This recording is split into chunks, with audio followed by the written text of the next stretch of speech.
causing deadly floods along the East Coast, with sweltering conditions and more record highs out west. Coast to coast, more than 85 million once again dealing with poor air conditions. Al's tracking it all.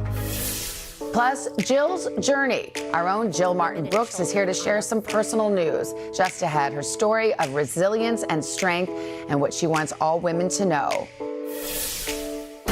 Then, Messi starts. Lionel Andres Messi! The king of soccer, Lionel Messi, officially joins Major League Soccer in Miami, and the fans go wild. Miami's getting crazy about Messi. What the decision means for his legendary career and the future of the sport here in the U.S. And Dolly's not done. Country music legend Dolly Parton talks retirement. You got to keep the dream alive. The icon opening up about why she is not leaving her 9 to 5 anytime soon. Today, Monday, July 17th, 2023. Happy Monday! And Nashville! We love you, Aunt Amy! It's our 35th anniversary. Shout out to Marietta, Georgia! Scottsdale, Arizona! Carrollton, Texas, Bill! and Cody, Wyoming. From Homer Glen, Illinois. Celebrating my 10th birthday. On a girls trip from Wayne, Nebraska. Here with our baseball team from Colorado Springs. Go Mountain Lions! Visiting from Winston-Salem, North Carolina. Carolina 50th! We are back with the story that hits close to home for us. Our lifestyle contributor, Jill Martin Brooks, is here. And Jill, you have some personal news you'd like to share with us today. Hi, Jill. Hi. Good morning. Hi. This feels like an out-of-body experience. Yeah. I have been diagnosed with breast cancer. And it feels like someone else telling the story. 6 weeks ago, it's happened really fast.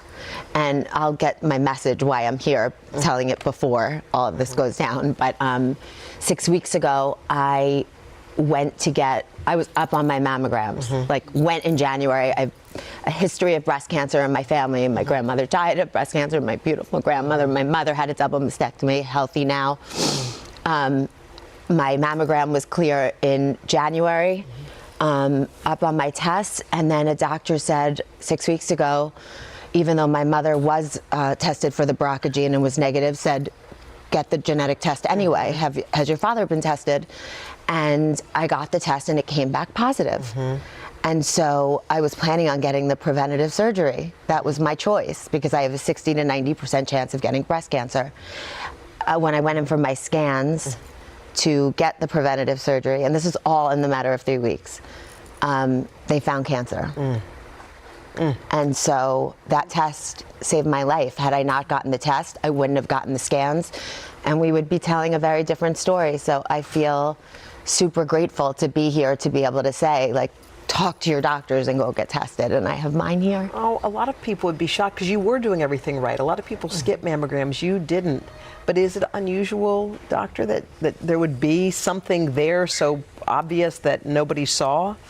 So, Hoda, I'm really glad you asked that. You know, mammograms do save lives, and they are still the #1 way to detect breast cancer. But no test is perfect, and mammograms certainly aren't. And they pick up about 85 to 90% of cancers, but not 100%. And that's why we screen and recommend screening our high-risk patients, adding on other imaging tests to close that gap. We should introduce you. Your Dr. Lisa Port. She's the chief breast cancer surgeon at Mount Sinai here in New York, and she's going to be Jill's surgeon. But I know, Jill, you're telling this story through tears because you have an important message. But and we'll get to it, I promise. But how are you doing? Because this is a big surgery and a lot. Yeah, it's a lot. You know, it's a lot. It's a lot. And you said something when you were going through your journey that not to hog your story. And had I gotten this test earlier and gotten the positive results. So let me just be clear. My mother had breast cancer. She tested negative for the BRCA gene, okay? They said, has your dad been tested? I said, breast cancer does not run in my father's family. They said, get tested anyway. I am positive. My father is positive. I always associated this with something women got, and so many people I've spoken to have said, I didn't know this was something men should be tested for. By the way, not everyone knows what the BRCA gene, BRCA1 and BRCA2, doctor. Can you just kind of put it in plain terms? Yes, so everyone has, as part of our genetic makeup, these genes, BRCA1 and BRCA2, and we can talk about a few others as well that are important. But a mutation or a switch in the BRCA1 or BRCA2 that you can pass down to each generation puts a woman at much higher risk for breast, ovarian cancer, and men as well there are cancers that they're at risk for both men and women. So this preventative surgery, like Jill is going to have, is for those with the BRCA1 gene or BRCA2 gene mutation to say, let's take out that chance. It's so high risk. That's right. 60 to 90%. So it's a mastectomy. Sometimes it's removal of the ovaries. Yes. So preventive surgery of the organs that are at risk really reduce a woman's risk of getting her breast cancer to about 1%. And then she also does not have to have the screening and so forth related to that. So you were going to do that surgery initially, Jill, and then you later found out that you actually had cancer already inside. So like it was so fast. We said, was my mother's test a false negative 20 years ago? Does she need to get retested? Breast cancer doesn't run in my father's family. And so, so I got tested. I was positive. My parents got tested. This is all in the matter of 2 weeks. My father tested positive. And so he needs to go get screened, which is like on my mind, of course. Like, it's like, what does my dad need to do? You know, are they okay? And then my chances were 60 to 90%. So I went to get the MRI, I went to get the sonogram, and my doctors called me in and said, come in immediately. And they saw cancer because of that test. So now you'll have the surgery, and when you have that surgery, will you find out then how the cancer is to be treated? You don't know your protocol yet, do you? Yeah, that's what I'm most, I mean, what I'm most sad about is watching my parents watch me go through this. That's what I'm most sad about. But the surgery itself, I feel so safe with her. And I don't know what's going to happen, but I know that, like, while I'm healing and while I'm resting and while I prep for the second surgery, like, everyone could go out and get their genetic testing and their families could know, because my dad is such a private person, but he said other families shouldn't have to go through this. If I had known I was positive, I would have gotten the preventative surgery, and then I wouldn't have to be dealing with cancer. Jill, can we just say we love you very much? We cannot wait to see you on the other side of this. You are full of optimism and hope. I know you're scared, but you know that you have a family here waiting for you to come back with open arms, and you're in the best hands. You've got this amazing doctor. But you're feeling okay as you start off, because you'll be going into surgery later this week, right? Yeah. I feel devastated and sad and scared, but I feel empowered and strong. And my dad said, we got this. And so my husband's right there, and I have the best doctors in my family, and I got this. I got this. Just please see your doctors and see if genetic testing is appropriate. So we can't wait to see when you come back. We love you to the moon and back. Home will be waiting for you. Yes. You are so strong. You are a warrior woman. We know that. Dr. Port, you have our treasure in your hands. So take good care of her. To be here and to take care of you. Thank you. Thank you. I do. Jill's going to come back in the third hour too and just share some more. But we're happy you're going to be a-okay. Thanks, doctor. Thank you so much. And we should point out too that Jill's got a beautiful personal essay about her journey. It's on our website at today.com.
And we are back with today's consumer. This morning, something we see all the time, those pop-ups on websites asking us if we accept the use of cookies. We accept the eating of cookies, but should we accept the use? Well, they've been around forever, but it appears to be happening more frequently, doesn't it? So do you have to accept if you want to get on the website? NBC's Vicki Wynn is here to walk us through it all. Hi, Vic. Good morning. Good morning. Okay, let's just go to define our terms. Yes. Cookies, what are they? Okay, think of cookies as web trackers. Think Hansel and Gretel, right? They traipsed through the forest and left little crumbs everywhere. When we go bebopping around the internet, we also are leaving little clues behind about what we're interested in.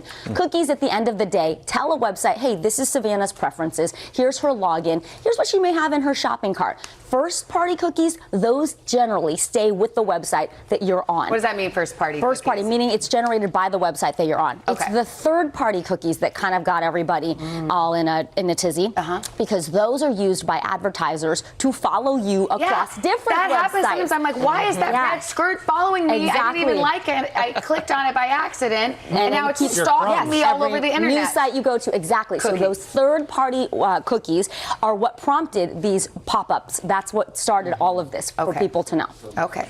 All right, so you coming to me? Yes, Hoda. Okay, I feel like these are popping up more and more. Yes. I feel like you can't get on anything without accepting cookies. So what is happening? You're exactly right. So it started in 2018. The European Union enacted a law saying, you know what? You need to let people know that there are these cookies on the websites tracking them, and you need to get their consent. So we started to see these little pop-ups every once in a while when we go to different websites. Right. But it really ramped up in 2020 because California jumped on and said, you know what? We're doing it too. The thing is, you don't have to be in California or Europe to have these pop-ups affect you, because many of these websites, Hoda, they operate globally, and they don't want to be fined by these different countries and states. So they just said, you know what? We're just going to ask everybody, do you accept our cookies? Okay, so one of the big questions is, what do you do when you get a pop-up? I think Chanel's got that. Well, exactly, because I feel like sometimes I can't read the article, or I can't do what I'm trying to do. So I'm just like, fine, I'll accept. Right, and if you hit X, you think, okay, I'm not accepting anything. Right. No, you are defaulting by accepting when you hit that X. So here's what you need to know. First of all, it's up to you. Do you care how much of your privacy is out there? Do you care what websites are following what you're doing? If you don't really, then you can hit the X and just sort of ignore it. There's so much out there at this point. Or you can just take it one step further. It's not a big deal. You hit OK, you go into there and you say, I accept all of the necessary cookies, meaning I accept the little parts of your website that you need to function, but don't follow me around, don't track my activity, and then you say no to everything else. It's not going to affect your browsing experience no matter which choice you make, but it is worth that extra step, some privacy experts would say. Vicki, are there any pop-up blockers we can Carson, use? I'm so glad you asked that. There are, as a matter of fact, many of them, and they are free. So one that works really well for Apple Safari is called the Hush Nag Blocker. You just have to go on, you install it, but then you have to take an extra step, go into your settings, down to Safari, and then extensions, just to enable the Hush Blocker. The other one that also works on Safari, but it works on Microsoft Edge, Firefox, as well as Chrome's Google's Chrome, is called Consent-O-Matic. This one, developed by a university in Denmark, works the same way. It blocks these pop-ups and makes your browsing experience just that much simpler. Good information. Yes.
Guys, we're back. We just love a social media trend, and this one is everywhere right now. You've probably seen it. People posting so-called beige flags in their relationships. NBC Savannah Sellers is here to tell us more. Yeah. What's going on? I know. I'm dressed like a beige flag.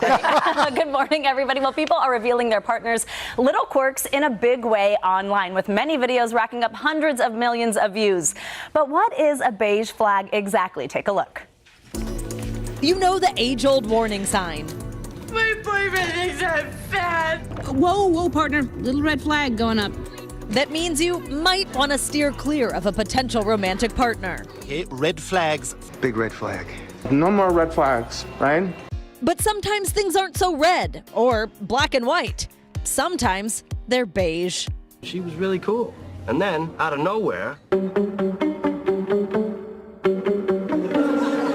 Beige flags are the slightly unusual traits or habits people notice in their significant other or possible romantic interest.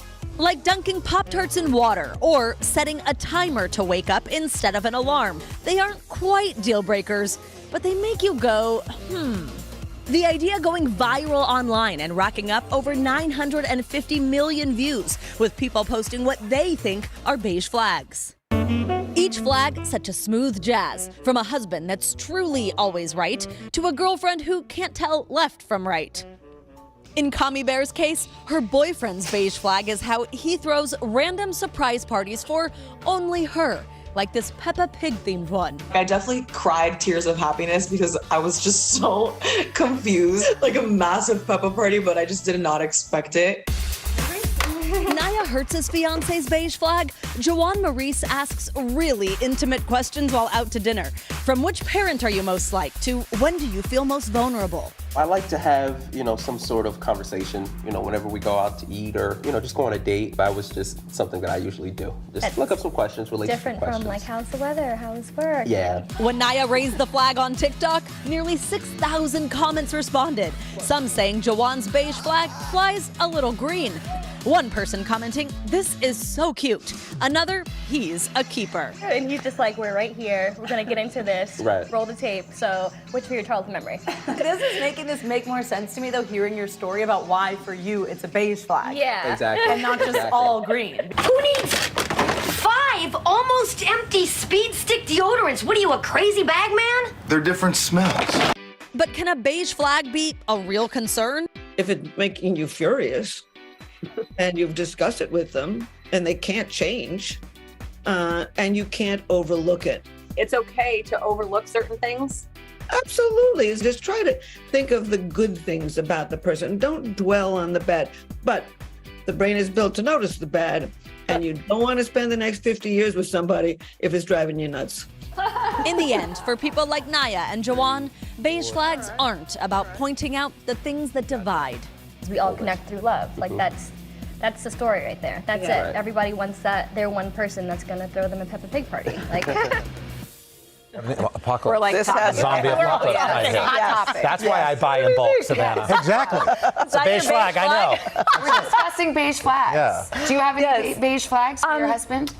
For my husband. He sometimes does that timer instead of an alarm. Yeah. How weird is that? How does that even work? You're like, okay, I have to get up at 6, it's midnight, so you set a 6-hour timer 6 instead of a 6 hours. a.m. Oh, that's how I live like that. That's why it works But for say what him. you said during the piece about beige Oh, flags. I was just thinking, like, it's kind of mean to post to be put so their- public yeah. about things. That's a It's a red beige flag. if you're posting about That's your what I said. significant other's beige flag. That's a red Posting flag. about a There you beige go. flag Yeah. is a beige flag. Or could that be a red That flag? said, Or a red who flag. else got some beige flags? I mean, you'd have to tell that to a whole generation because clearly people are doing it, right? Yeah, it's going to hit 1 billion views probably within a day or two. Carson, what would Siri say your beige flags? Oh, I buy in bulk for unnecessary things, not just Costco items that would make sense to buy in bulk. Yes. I buy things like they're what? never gonna, like soy sauce or something, like you're giant jugs of it stockpiled because these Are are you like a apocalypse doomsday time. prepper? Yes, he is. He's ready. Kinda. Is that all you had in your cabinets for COVID? For Deborah, it's she'll say a phrase, and then I'll start singing a song that has that phrase. So it drives me nuts. And the fact is, my mother used to do that, and it drove me crazy. Genetic. So that's your beige flag. That's her beige flag. That's what Mike would say about Are me. beige flags genetic? We're sharing them. But mine are always like, I'm I not sure sing we'll when have to I'm ask like, a scientist.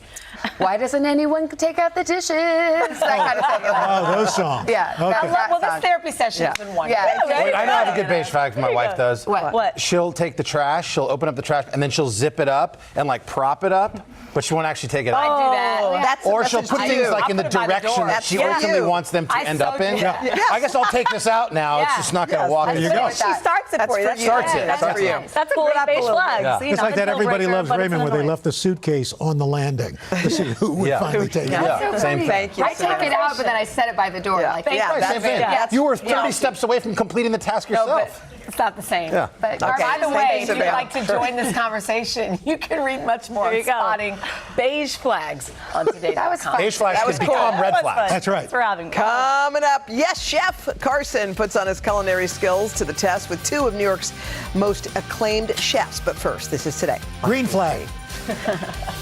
Way to go, Samantha. That's good.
You don't forget. We are still beige flagging. We are back with our newest Today Food series. We call it Yes, Chef. Carson Yes, went Chef. behind the scenes at a restaurant here in New York where two women are making culinary magic. Well, I'm very lucky to get to do Yes Chef. Lots of great spots I'm visiting, and the team from the famed Musket Room are now co-owners and chefs at nearby Rhaps. Century-old space is where the famed Parisi bakery used to be. Now they're going for an Italian-French vibe while paying homage to the rich history of the place. Take a look. Today I'm going to take you inside exclusive access to a place where two powerhouse female chefs are absolutely killing it, and they're doing it with the help of a nearly 100-year-old oven. This is Rhaps. Come on in. Baby, tell me why. Executive Chef Mary Attia and Executive Pastry Chef Kamari Mick worked so well together at the famed Michelin-starred Musket Room restaurant, they teamed up again with Rhaps. How did your guys' sort of relationship in the kitchen work? It was just the two of us. We would be listening to true crime and Broadway, and we just bonded outside of food. You guys bonded over true crime and Broadway? Yes. Bread, Broadway, and true crime. Rhaps serves up French-Italian cuisine and fresh baked goods in a location with a rich history. Even brick ovens called hearths from the 30s are still used today. They put these ovens in the back that we have running now. These same ovens that are here? Same ovens, yeah. Have been here almost 100 years? Yeah. What It's makes them- incredible. Knowing that the hearth was the heartbeat of the neighborhood, they were here making bread. We wanted that to be the first thing people saw when they walked in the restaurant. The chefs co-own Rhaps. They partnered with the owners of the Musket Room, twin sisters Jennifer and Nicole. Rhaps is named after their grandmother, Raffaella. The sort of, empowerment that's happening with women in this space, not just your partners that are sisters, but elevating women, that's a really cool part of this story. The example we set for younger women wanting to do this and see that we can be successful. I'm a girl dad, I got 3 yeah, girls. You can do anything. Made fresh today, I can tell. Perfect. Fresh out of the oven. God, that's good. What are we gonna eat today? Because you work on a morning show, I brought you out a candied orange almond croissant. It looks too good to eat. Oh, wow. Not too orangey. That's delicious. French ham, jambon de Bayonne. So it's one of our popular dinner time snacks. Start the meal. Oh my God, that's great. Yeah, I could eat this for breakfast, lunch, or dinner. This is our sfincione. On the bottom, as you can see, this crispy, nice crust is our house-made focaccia. It's a Sicilian pizza, more or less. And we believe they were probably cooking these on the hearth 100 years ago. So a little bit of homage. Yeah. Lost their flour. Need another log on the fire, Chef? I love it's behind you. And your spidey senses tell you that the 1935 oven is down a log.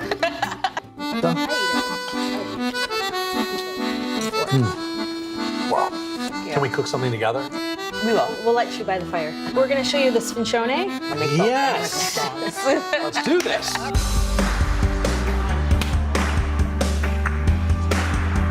Mine's not so bad. No, I think James Beard nominee. I think you're actually hired. I think it's huge in there. Oh yeah, it goes 14 feet back. 14 feet back. So then we do one more layer of cheese. Okay. You just like practice boxing in here. Yeah, we can only hire shorter people. Hey, it's a beauty. Can I get a doggy bag, please? All right, on to my croissants. All right, we got a croissant. A croissant. No? No. No, good job, good job. Ooh la la. Roll like the wind. How are you with piping bags? Ooh, you might have exposed my new fly zone. So I've never done a piping bag in my life. Yeah. Oh yeah. Wow. Oh yeah. C'est magnifique. Cheers. Oh. Appreciate it. This is incredible. You guys are doing here. Come back soon. That was great. How about that? Wraps open for breakfast as well. Come on in, Chef. This is Chef Kamari Mick, the executive pastry chef. Right there. Brought us some candied orange and almond croissants. Thank you, Chef. Have a seat, Chef. Oh, this is so beautiful. Have a seat. Amazing. Okay. Yes. Okay, wait, Yeah, we got it. go ahead, Okay, we guys. gotta try it. Wow. How's business at Rhaps? That was fun. Thank you. Amazing. We're even more busier since a certain somebody came in. Oh yeah, Uncle Al was there. Yeah, after we shot hot that. date night. Deborah and I went. Wait a minute. Oh my But God. this is special, right? I mean, describe this to America.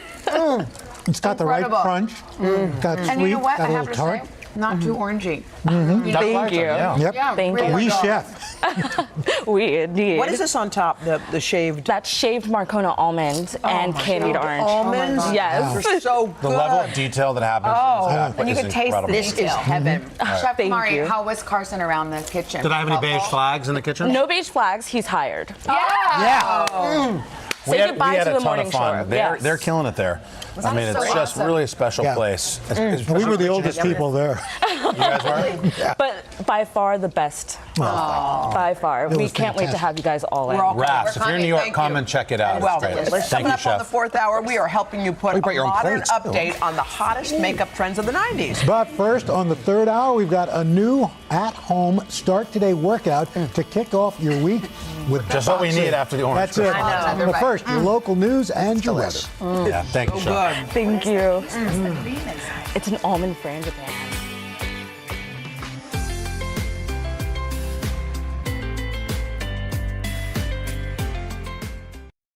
This morning on the third hour of Today, weather extremes. The Northeast hammered again by downpours and flash flooding.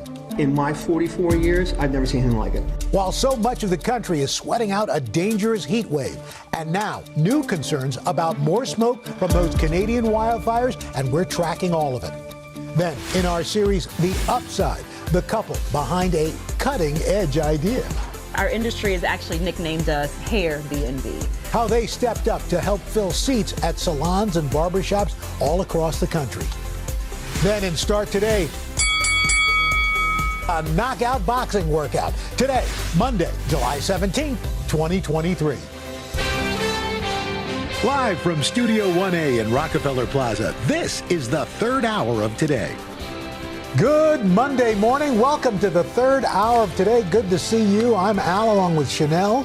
Dylan and Craig are off, but we've got all the way from jolly old England. Jolly old Here's England. Simmons, good to see you, my friend. It is so lovely to be here, guys. And I got to say, I feel much more comfortable here than in Russia. Listen, Well, thank goodness. You have been, people say, oh, you've been around the world and back. You literally have. By the way, Every week. little known fact about Keir Simmons, Vladimir Putin felt his arm and went, ooh, you work out?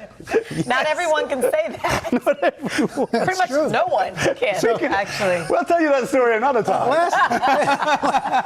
It's all above board, I think. Anyway, so good to have you. We're missing your wife and daughters this time around. Yeah, I packed my wife and kids away. They've gone to a gymnastics camp.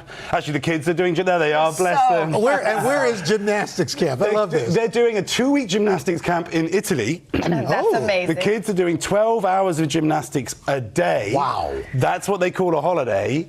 So they're good. They're great. So that means I'm great. Well, that's what I was just about to say. When the kiddos are fine, Yeah. your wife is happy. Yeah. And your mom is fine. Yeah, exactly. Your mom is fine. That's a bonus. That's a bonus. What about you? How was your weekend? It was kind of quiet, just hung around. Got another picture of Sky, This is gonna my be the new granddaughter. normal. This is there she is in her 3rd hour today onesie.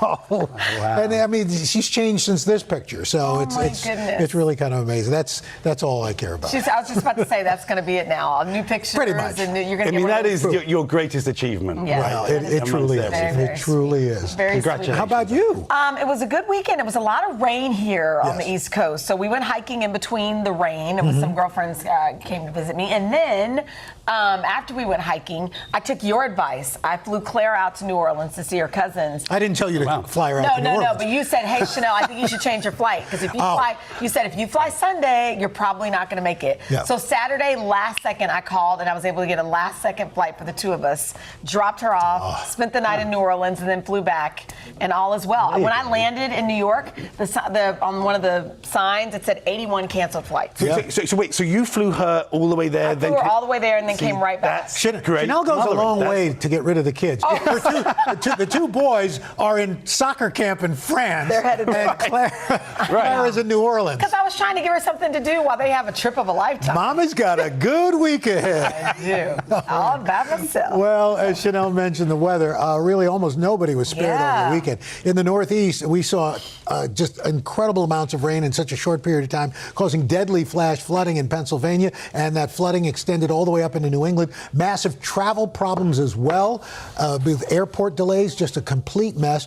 Meantime, tens of millions are once again dealing with extreme heat. We're looking for records falling in cities like Tampa, Houston, Phoenix. This goes right on toward the end of the week. Southwest, once again, could get up to 110 degrees. And, of course, we got those Canadian wildfires. They are still burning with no end in sight. 85 million people under air quality alerts for wildfire smoke and ozone still ahead. It's unbelievable. We get the alerts on our iPhone. I don't remember ever getting this many alerts. Yeah, it's been literally a planet on fire summer. Oh my and yet it's raining here I feel like I brought the British weather to New York. Right, exactly. It's raining here in New York. And the heat wave in Europe, too. Right. Record-setting temperatures from Greece, Italy, France, Turkey. My goodness. Yeah. We're all in this together. Well, another big story this weekend. 2 soaring lottery jackpots. Once again, no one matched the winning Powerball numbers. I put $20 in for all of us last week. I just put $20 in again, so we're starting all over again? Yes. All right, so now tonight's drawing is worth $900 million. And if you're feeling... You sounded like you wanted to go in your Dr. Evil. $1 million. Never even seen that movie. I just know because you guys all do. What? I know. Anyway. Really? Nope, never seen it. Wow. If you're feeling really lucky, the Mega Millions jackpot is also up to $640 million. $1 million. We're going to have to get you that drawing, I know. There's so many things I still need to see. But that drawing is tonight. So all right. Okay, well, now from Powerball to power tennis. Here you were glued, I know, to Wimbledon. Wow. What a match. Yeah. What a match. Unbelievable. So set it up. Here we One go. for the ages. Yeah, okay, well, it was the young star versus the legend. Spain's Carlos Alcaraz won in dramatic fashion over 7-time Wimbledon champion Novak Djokovic. And this match will be remembered for years to come. It was a grueling 5-set final. Djokovic dominated early, but Alcaraz clawed back. He climbed into the stands after the victory to embrace his family. Got me. At 20 years old, Alcaraz is the youngest Wimbledon winner since 1985. That's his dad, right? That's his dad there in tears. And then Djokovic, as he conceded in his speech at the end, looked at his 8-year-old son in the stands, still smiling, broke into tears. So it was really, really emotional. And you see, with Djokovic, it's incredible, isn't it? The dedication, 36, he's he's won so much, and yet it still brings him to tears. Yeah. Incredible match to watch. And to think, if you're, 20 years old, you're playing a Titan, right? And to hang in there. Right. Yeah. Not just hang in, but power back. And then power back and then win. Yeah, I mean, we talk about sport as kind of a lesson for life, and there it is, right? You just how you hold yourself together and keep going, because he was set down at the beginning. Wow. But also the flip side of it, the grace with which Djokovic showed after the loss. So that's pretty impressive. Well, another huge sports story. This one is here at home. Last night, the city of Miami officially welcomed the man who many consider to be the greatest soccer player ever. The team, Inter Miami, held a welcome event for Lionel Messi, the Argentinian World Cup winner. Messi is, if you don't know soccer, I mean, he is huge. Like I heard people saying, it's like Jordan coming to your hometown, His decision to come play in the MLS here in the United States, as you can imagine, sent the soccer world into a frenzy. So he'll debut with the club this Friday. You'll start to see those jerseys everywhere. It's just so huge for the sport to have him here. Incredible, And the Inter Miami announced a new coach today. There's a joke coming. No, Ted Lasso. Let's go. I knew it. Whenever your nostrils kind of flare. No, I have a tell. Yeah. Very good. That means I'll have to start holding them in. Yeah. All right. It's a what is it? Beige flag. Exactly. Now I know. Isn't that sad? I know you're beige flag You know now. Golly. We've been working together way too long. Now to another sports superstar. Now, we're used to seeing Steph Curry do some incredible things on the basketball court. But guess what? He's pretty good at golf as well. It's obvious he can really play.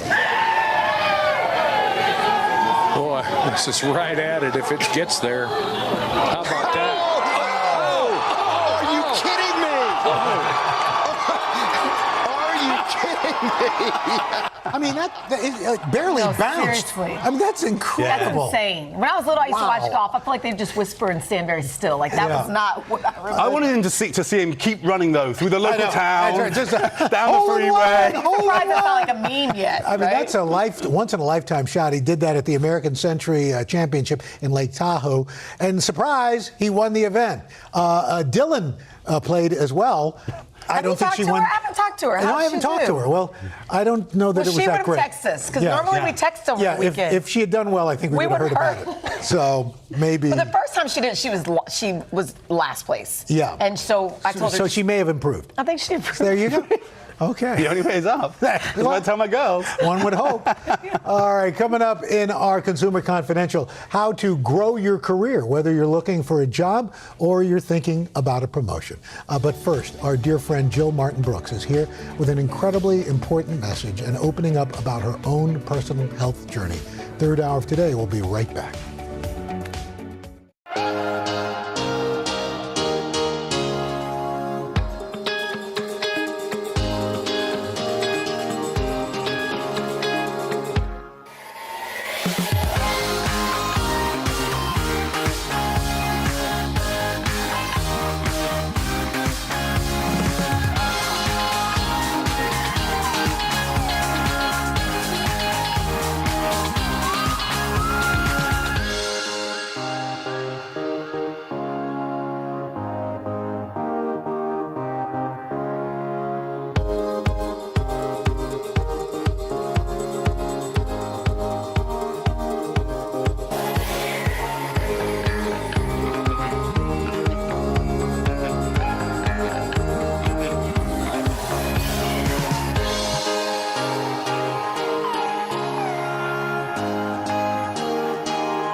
Back now with our dear friend and Today lifestyle and commerce contributor Jill Martin Brooks. Earlier, Jill shared some very personal news, her own battle with breast cancer. And so she's here to tell us why she decided to speak out, along with her surgeon, Dr. Elisa Port, the chief breast cancer surgeon at Mount Sinai Medical Hospital. When I saw you come in this morning, I'm like, oh, Jill's in good hands. Like you just got the goods. When you just said that, it's so strange to hear. I'm still in such We're shock. Processing. We're processing. So, talk to us about this journey, because it's really one with twists and turns that you wouldn't even think about. I know it's really, and I'm in shock. So I'm going to try to get through this and be cohesive about it. Take it a step at a time. I think people are like, wait, what happened? Okay, so my mother had breast cancer, double mastectomy. Okay, so I knew it ran in my family. My grandmother, my beautiful grandmother, passed away of breast cancer. So I knew that was, oh, there's my grandma. I knew that I always we always talked about it. Yeah, so I was vigilant about getting tested. So my last mammogram was in January. My mammogram is fine. My mammogram is still fine to this day. Okay, so I know that's scary, and we'll get into that. But my mother went after her mastectomy, which was a long time ago. She tested negative for the BRCA gene. Okay, so I thought and I had heard about it. I know people who have had breast cancer. We've talked about it on this show, and I don't know BRCA gene. Is there, let's simply put? Yeah, sure. There are two genes, BRCA1 and BRCA2. And there are also now a host of other genes. These genes we all have, but if you have what's called a mutation, a change in that gene, which you can pass down to your children, it does put you at higher risk for certain kinds of cancers. Breast and ovarian are the most common in women, but there are other cancers that are related to the BRCA syndrome, including pancreatic cancer, prostate cancer, melanoma. So these family histories of these cancers as well are also sometimes red flags for having a BRCA mutation. And those are the factors that you need to assess for and you need to check for in both sides of the family. And I think that's the power. So you were going in for a BRCA test? So no, I had that fibroid surgery months ago. So I was doing a general test, and she said, has your father tested for the gene? I know your mother's negative. And I said, my father, we don't have breast cancer in his family.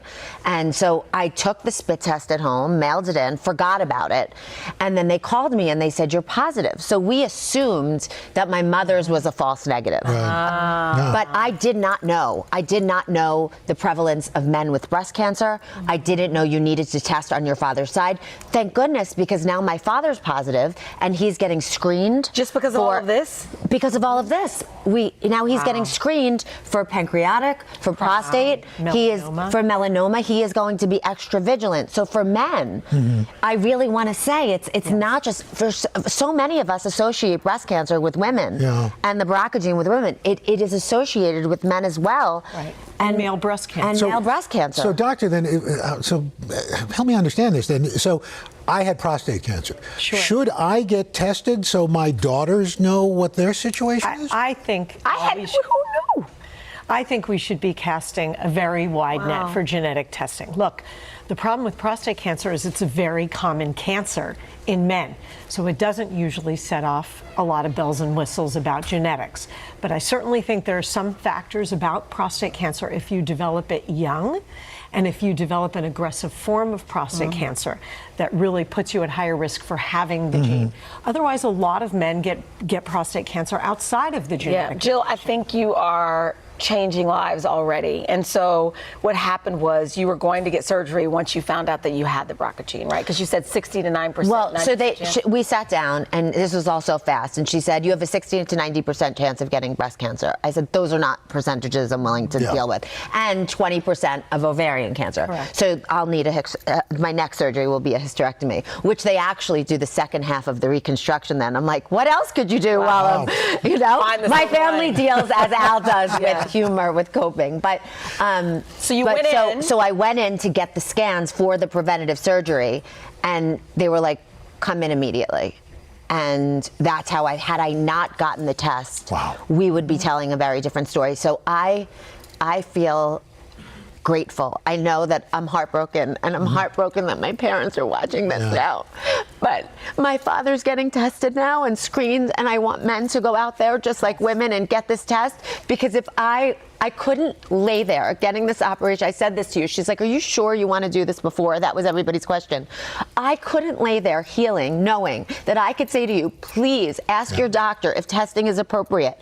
And you getting your results in those 2 weeks while I'm healing. I wouldn't have been able to heal in peace and grace. So this is actually like a selfish for me and for everyone else. I just want to spread the word and know that this is not just about women. It's about men. It is. And it's about family history. And I know you're having having your surgery later this week, Jill. But doctor, what happens after post-surgery? So surgery will happen, and then the decision making about additional treatment happens in part as a result of the results we get from surgery. There's no, one of the things is meaning if I'll need chemotherapy and radiation. Yeah. And look, one of the things I never get tired of saying is there's so much room for optimism now in 2023 in the treatment of breast cancer because we have so many options for treatment. Survival has never been better. And we have so many options, and there's no one size fits all. So we customize and tailor treatment, not only based on the person, but also based on what we find at surgery. And so it's to be determined, but we're so optimistic, and we're so honored to take care of her. We love you. Thank you. Take care of our Jilly, our cousin to the show. More like our sister. Thank you. She is. Doctor, thank you for taking care of our girl. Thank you for having me. And by the way, there's a terrific essay that Jill wrote on today. You can find it on today.com. And I'm going to send you matzo ball soup because that's it. I'd never had it before until she sent it to me. Prayers and matzo ball soup. I called her like, can I send you some soup? Oh my gosh. Well, we're all sending love and we're sending prayers. I know. You got me. Yeah. Well, coming up, we've got Consumer Confidential to help you land your next job or grow into the one you've got. Third hour today. I'll be right back. Changing lives, my friend.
Welcome back. Our good buddy Keir Simmons joins us again, and we have a great Consumer Confidential. We're going to break down one of the top qualities that employers are looking for in job candidates and how to grow if you're feeling stuck in your current job. We've got Dan Roth, the editor-in-chief at LinkedIn, to help us out. Dan, good to see you. Good morning. Hi, Dan. Nice to have. Thanks for having me here. Yes. You know, it's interesting. This idea of a number one thing that people can do for their employers also seems to be, to me, something that's good for them in their personal life as well. What is that? So we ask employers all the time, what are the skills most valuable to them? And the one that has consistently been rising to the top is this idea of a growth mindset. Yes. Growth mindset is all about, like, how do you approach a challenge? If you have an obstacle in your way, do you embrace that?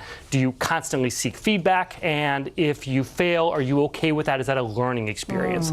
So the way that you handle challenges is all about having a growth mindset or not. So if you're in an interview, should you use that verbiage about growth mindset? I feel like it seems like a buzz. Yeah, I think it's okay. I mean, what employers really want to hear is examples of how you have a growth mindset. And you've got to realize, for employers, they are dealing with an incredibly challenging time. They've got, like, supply chain shocks and inflation and AI issues that they're dealing with. And they're like, they want to have employees who are going to grow with them, who are going to help come up with innovations, and they need them to be able to change with the times. And that's all about having a growth mindset. Can you kind of give yourself a growth mindset? Can you kind of make a plan for how to climb that corporate ladder? Can you have a growth mindset about having a growth mindset? Yeah, I think you can. It is, it's really, this is something that if you look at kids, they are born with growth mindsets. We all have growth mindsets. We go out and learn something. At some point, we stop learning, or we believe that we have learned everything we can. And you just want to go into anything that you do and say, I'm open to feedback. I don't mind failing. I'm going to learn from this. My kids, though, I have found that I've had to teach them to learn to lose. Absolutely. Yes, absolutely. Is that part? I mean, that doesn't seem inherent. It seems as if that's something you have to kind of get to grips with. I think there's all kinds of studies about this. There are some people who are absolutely embrace the growth mindset as who they are, but it can be taught. And one of the key things is saying to yourself is the word yet. Like, I'm not good at this yet. I don't know how to do this yet. And if you are someone who goes into everything and says, I'm going to be better today than I was yesterday, and I'm not great at this yet, that is great. And can I give you one example of this? Okay. I recently talked to Al Roker here about his career. And one of the things Al said was... What advice did you have to give? This is great. Al said every day before he goes on the show, he gets nervous. And that is an example of a growth mindset. When you're doing this job for decades and you say, I'm not sure if I'm going to be better today than I was yesterday. I'm not sure how to pull this off. That is a growth mindset. It's not being confident. It's being, I'm going to learn in this opportunity. Well, it's also the fact that on any given day I could do something to take this career down. Well, that's the thing. Sometimes you're like, no filter. This is what I think. I'm glad we're doing this because quite often we talk about when you're looking for a job, but even this graphic behind you, we talk about things that you can do in your current role. So it's not necessarily that you're looking for something else, but you can still grow where you are, bloom where you're planted, as my grandmother said. And this is especially important at a time where the economy is questions about what's going on with the economy. Companies aren't hiring as quickly. Some are doing layoffs. You want to be someone who is embracing new opportunities all the time. So again, seek feedback. Be ready. When you fail, you want to do postmortems and say, here's how this project failed. Here's what I learned from it. Here's what other people on the team can learn from it. You want to show to your employer that you are someone who is constantly learning and learning new skills. That's another part. Always learn new skills and talk about the new skills that you've developed. Should you be looking for employers who embrace that growth mindset that will help you have a growth mindset? Great question. So we've seen about a 93% increase in entry-level jobs that now mention learning and development. This is an area where companies are leaning in because they know their employees want it and they want it also themselves. So some great examples, PepsiCo, Amazon, other companies do tuition reimbursement. So they're like, go and learn and we'll pay for you to learn. One of my favorites is Fidelity. They do shadow jobs where you can shadow someone in their job, or you can do rotations to say, like, I do something totally different field, but I'm going to go and learn how to do this job and see whether it's right for me. That feels like a message for parents watching. About what advice to give your kids. Rotate your kids. Okay, Chanel, I'm going to have your kids. I know, right? And then Tier's going to have mine. Kid swap. Are there any other skills that are in high demand, finally, for employers right now? Yeah, I mean, employers are looking for, there's all kinds of hard skills they're looking for, AI skills, all kinds of different computer languages, but the important thing is just learning new skills. Employers want to see that you are learning something. So we did a recent survey on LinkedIn. 86% of people who took this poll said that they are learning a new skill this year. It's like computer languages, regular languages, leadership, negotiation skills. The important thing is just to be learning. You want to gain new skills all the time because our jobs are changing quickly. And if you even just want to tread water, do the current job you have, you've got to gain these new skills. Dan Roth, great advice. Thanks so much. Appreciate it, Dan. That's good. I'm like, what new skills am I learning? All right, coming up, another growing business, how a husband and wife branched out beyond their barbershop to create an app that has been a game changer in the hair care business. And then later, from haircuts to uppercuts, we're jumping into the week with a start today. We're going to show you a boxing workout today that you can do right in your living room. We'll be right back. I'm learning a new skill hanging out with you guys.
This morning in our series, The Upside, we're heading to the barbershop. So a husband and wife who ran their own hair care business noticed a problem, especially since the pandemic: empty chairs.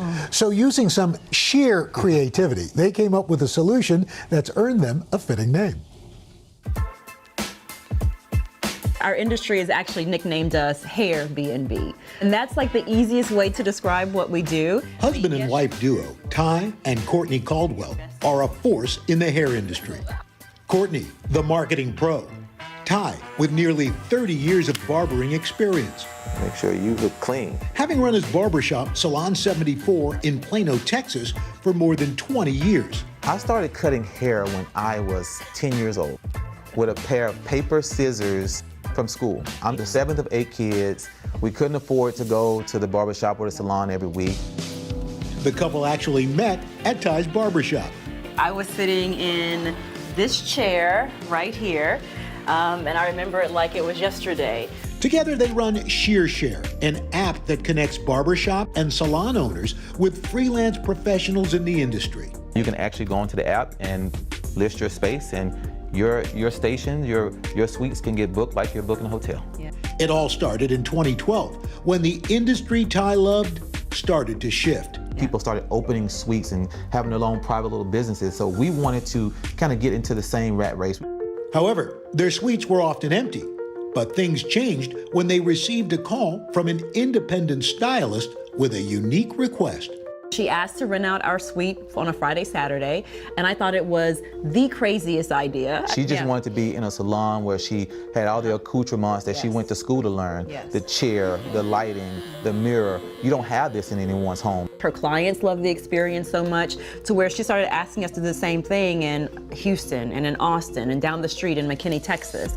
Ty and Courtney immediately seeing a way to help shop owners like themselves fill their empty chairs, and for beauty professionals to rent out space anywhere without signing a long-term contract.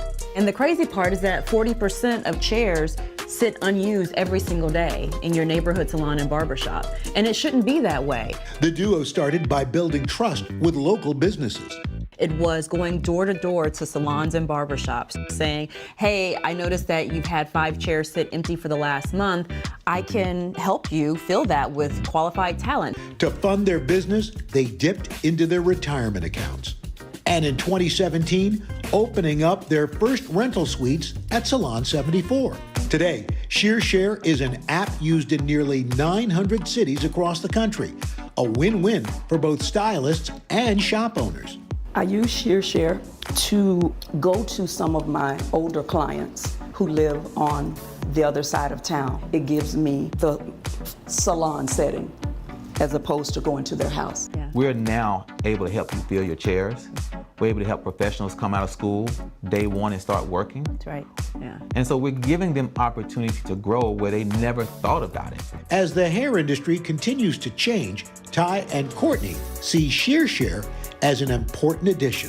I think that what we've built is the future of work. When I think about ShearShare 10, 20 years from now, I see it being that B2B ecosystem where if you choose to be creative in this space, whatever tool you need in order to be successful and have a long-term successful career in this industry, we have it for you.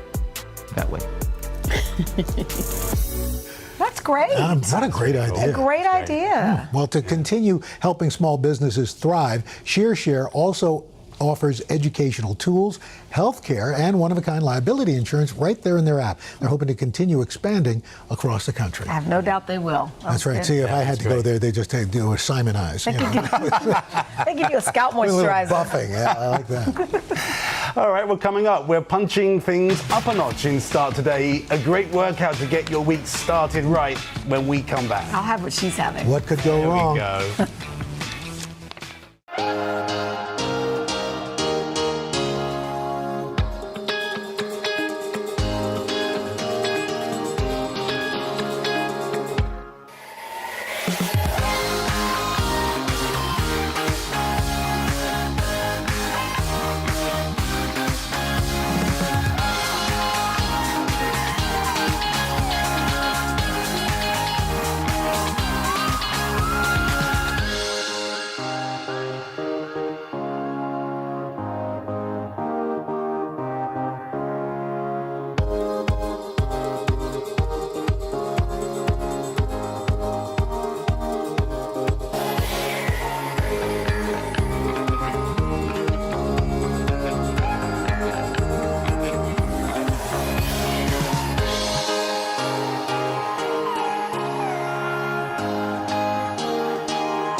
Here's a tie off. Tie off. Kick my heels off. All right, so we are rolling with the Roll up punches the this sleeves. morning because we are going to show getting you a ready. Start Today workout that includes some boxing moves. So get up. We're giving you a second right where you are.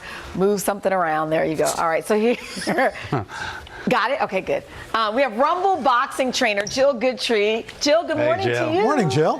So let's just start with boxing. Like, what kind of workout does that provide, and who can do it? Honestly, anybody can do boxing. It's a great full body workout. Both cardio and strength are involved. So my advice is if you can move, you can box. You can move, you can box. So how do you get started? What's the pace? Stance. All right. With whatever your non-dominant hand is. That's Are we bare knuckle boxing here? Is this guy rich? Okay, settle down, buddy. Settle. Whatever your non-dominant hand is, That's how we do it the British way. Al. Exactly. So if you're a right-handed person, your right foot is going to be in the back. Okay. Yep. So Okay. you sign your rent checks with your right hand, right foot in the back. Okay. You want to turn that foot out 45 degrees. It's kind of always on an angle because you'll rotate your hips, and then your front foot always points directly forward. Okay. Got it. Looks like absolutely perfect. Okay. From here, your hands are going to be right up by your cheekbones, elbows in tight. So notice how my elbows aren't out here, kind of like a pigeon trying to take flight. You want to be down tight. That way you protect your ribs and, of course, My face. the money maker, right? I've never been in a fight. Hopefully I've never. Good. I hope you never are. Little things we never would have It's imagined. like I've never, please don't hit me if I see. Okay. All right, so let's go walk through the 6 punches. You're going to extend your non-dominant hand all the way, turn your knuckles over. This is your jab. So it's a distance punch. You can think of it as keeping your opponent away from you, or when we're boxing at a bag on Rumble, keeping your distance from your bag. Now pull that hand all the way back. I want you to actually switch your hands, non-dominant hand. So okay, right. I'm sorry. Okay, right. Here's never been in a fight either. I have been in a fight, but I lost. Oh, no. Yeah, but you should have seen your wife afterwards. She's just standing over you. That's too close to the truth, man. Yep. Jab. Do it faster. Jab. One more time. Jab. Good. One more fast. Jab. Good. Now let's move to our cross. That's your number 2. Extend your dominant hand all the way. Your cross is like your strong arm punch, right? It's long and it's powerful because it's your strong side. Yes. Pull it all the way back. Let's do it together. Cross. Good. Cross. 2 more cross. 1 more cross. Nice. Are you ready to move on? That was good. Okay. Yeah, Okay. good. Yes, done. Okay, great. Big bend in the elbow. Yep. Palm faces you. I want you to rotate your front leg all the way around. How am I doing? There we go. Okay, Yep. So you want to be great. looking at the inside of your hand, Okay. and then pull it back to your face. Okay. Ready? Do it together. Front hook. 2 more times. Front hook. 1 more time. Front hook. Now notice how my elbow is in line with my hand. That's really key here. If you're dropping your elbow, you're punching at an angle. It's not a hook. It's kind of a cross between a hook and an uppercut. Okay. Shall we move on to our back hook? Okay. Yeah. Let's do it. Back hook, that's your number 4. Really powerful punch here. I want you to rotate your back leg all the way around. You can pop up onto your toe and then pull it all the way back. There's a lot in the core here, right? Oh, You're yeah, rotating of course, a lot. of course. Yeah, this is why it's That's so good the powerhouse of boxing is your Okay, core. is your Right. core. One more time. I want to blow like you did. It makes it sound like I'm doing something. Yeah, Okay. exactly. When you breathe, you engage your core. It makes your punches even more powerful. Okay. So how often should we be running through are there sets of these? Yep, so there's 6 punches in boxing. Your Okay. jab, that's your number 1. Your cross, that's your number 2. Your front hook, that's your number 3. Your back hook, that's your number 4. Can we do it all together? Number 5. Yeah, let's do it all together. Okay, all together. Okay. Hands are up. 1, 2, 3, 4, 5. Okay. We forgot it, but we didn't do the 5. 5, 6. Okay. So uppercuts. Imagine you're going right underneath someone's chin. Yep, palm faces you. Good, and then switch it. Number 6, that's your back uppercut. So now we do it all together. Let's do it all together. let's Ready? do it. Hands up. Okay, here we go. 1, 2, 3, 4, 5, 6. Oh, sorry. All right. Was it 6? That was good. Did you just Yeah. hit each other? What happened? That was good. That was good. Wow. So I guess we can do this. You're right. You don't need a lot of materials. No, you don't you need a just lot need of bells and yourself. whistles. Just yourself. But I can feel the heart rate already. You know, it's I know, like the jacket came off, the tie came Well, off. yeah, exactly. That was the right thing to do. We're walking So- about. Jill, this was Jill, terrific. Thank you. so much. We Jill. Thanks for appreciate it. having me. And hey, don't miss a new episode of our Start Today on our streaming channel, Today All Day, how to build healthy habits and simple exercises you can do at home. Watch this morning at 10 a.m., today.com/all-day, or you can stream it on Peacock. All right, and we'll put some of these moves on today.com. All right, when we come back, we are sharing some stories generating a buzz on today.com, speaking of which, like an old ketchup debate finally settled. This is a good one. Do you keep ketchup in the fridge? Absolutely. No. Yes. No. Yes. Who wants cold ketchup on Yes. Oh, who wants botulism? We'll be right back. Oh, let me have some salmonella while you're at it. No.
We are back with This Is Today, where we highlight some of the top trending and buzzworthy stories on Today.com. You can read them or weigh in by scanning the QR code. And here to break it all down first, Today Digital Director Ariana Davis. Good to see you, Ariana. Good morning. How's it going? Good morning. We love this dress. Thank you. That's right. It's my summer look for you guys. That's going to be this is going to be on This Is Today. The summer dress version. Sold out. Yeah. So we got two big blockbusters that that actually are embracing each other. You got the Barbie movie and Oppenheimer, and now you've got Barbenheimer. Barbenheimer, yes. So coincidentally, on July 21st, this weekend, the two biggest movies of the summer are coming out on the same day, and they couldn't be more different. Oppenheimer tells the story of J. Robert Oppenheimer, the scientist behind the atomic bomb. It's supposed to be like drama. Sure. And then you have on the flip side of that, the flashy, hot pink Barbie movie, which tells kind of the origin story of the doll. And they both come out on July 21st, and apparently, according to AMC Theaters, more than 20,000 people have already purchased like double feature tickets because they want to go all on the same day to see both of these movies back to back. So funny. I didn't know it was the origin story of Barbie. I've been wondering what it was about, so it's going to be a big weekend. Okay, major news from McDonald's. Quite a few menu changes to look out for. Yes. This first one grabbed my attention. So during the pandemic, the McCafe Bakery released a cinnamon roll, a blueberry muffin, and an apple fritter, not to be confused with the apple pie, the apple fritter. Right. Yes. Because they were kind of grab-and-go items. You didn't have to be in person for much of the order preparation. But they're discontinuing them People now. are upset about that. Yes, people are. Our food reporter Joe Lamore said people are not loving it. Get the pun there. But there are. So we don't have an exact date, but they did confirm to Today.com that they will be discontinued. So you might want to try to grab them while you still I think they said July 15th. They were going to start well, phasing there are it other out. places you can get bakery items. Yes, you can. But there are some good here news they is that are. there are going to be a couple of new McDonald's items that are being added in limited cities right now. There's going to be a cheesy jalapeno egg McMuffin and also a jalapeno bacon quarter pounder with cheese. This is so good. We just exercised now. We as, just as Chanel says, I have a joke. jalapeno business. Jalapeno face. That's another one. I just need to think of the joke itself. Okay. Our little healthy breakfast. So we don't have the jalapeno burger just yet because it's not available in New York. If you want to know the cities, you can head to Today.com. So This I isn't just the brought you jalapeno guys burger? an egg McMuffin. This is a sausage Just burger. Just for a little cheaper breakfast. And also you might want to enjoy these McCafe items before they're no longer available because they're a hot commodity. Okay, fabulous. And then talking about burgers, the big condiment debate, right? We already know what Al thinks. Take us through this. It's tomato ketchup. By the way, in Britain we call it tomato sauce. Do you know that? Tomato sauce. Yeah. Tomato sauce sounds much classier than ketchup. What do you say? So I just say ketchup, but basically, I mean, everyone's been wondering, do you refrigerate ketchup after opening? Right. Yes or no? Yeah. And Heinz officially says yes, you should be refrigerating it after opening. So, hello? Yes, because it really helps to. Who asked that question? And this is from Heinz in the UK. All over. Okay. Yeah. Well, you see, we know. We know. The British tomato sauce users. We know say, how to not poison ourselves. Yes, to maintain the best product quality, they've always recommended both on the bottle and in their website that you should make sure to refrigerate after opening. I am shocked. Yes. But when you get a ketchup Why packet. are you shocked by that? No, because you go to McDonald's and you get a ketchup packet. The ketchup packet is not cold. Yeah, but it's closed. And a lot of people argue that when it's on the shelf, I mean, tomato ketchup is on the shelf in the store, but once you open it, it has to be refrigerated. Close it. That's not how it works. And now, it's amazing that your children have gotten as old as they are. Hey, you know what? I opened the milk. I opened the milk, then I closed it. I left it out. What's the problem? It's chunky. So what? All the little bugs and the diseases, they all go in there when you open it, and then you see it and they stay in there. This might be my first thread. I've been thinking about joining Threads. Oh, do it, yes. Because I know that I am not alone. I mean, fine. Okay, just because you're not alone, did your mother ever say to you, if everybody's jumping off a bridge, you're jumping off? My mom is watching. We did not. I don't like cold ketchup. Okay, well, there you go. Listen, well, yuck. Yuck. I get some French fries. Ooh, let me get some cold ketchup on my fries. Would you rather put ketchup on your fries where things are jumping off it? What? Anyway, Ariana, thank you so much. For more on these stories. Wow, we're going to keep going for hours. Head to today.com, scan the QR code to sign up for This Is Today newsletter. You'll get the latest in news, pop culture, and more in your email. I'm trying to eat clean today. every Now you got morning. me- Yeah, well, eat clean. You don't refrigerate food. How are you going to eat clean? Third hour today. I'll be right back. Get this girl some room temperature ketchup.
Just because you yell doesn't make it true. We're still arguing. What Al does is he yells, and so you can't. Even if you're arguing, he's passionate yeah, about but even his though I'm ketchup. right, he yells to make himself sound right.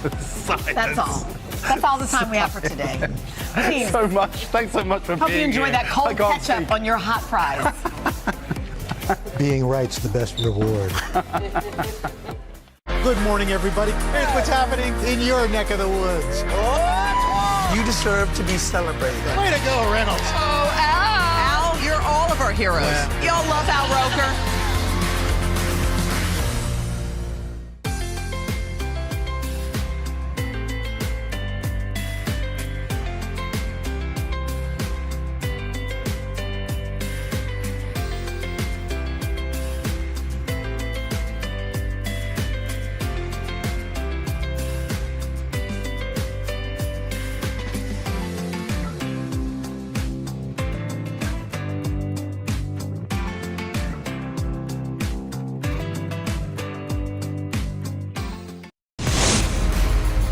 Today, Grammy-winning music star Wyclef Jean is here to get us excited for a big event. And Beyonce's back. The Queen Bee's world tour has landed on U.S. soil. And Justin Sylvester has the scoop. Plus, how did Paul Rudd end up in a fan's music video? And what did Taylor Swift have to do with it? We're talking about it. It's Today with Hoda and Jenna.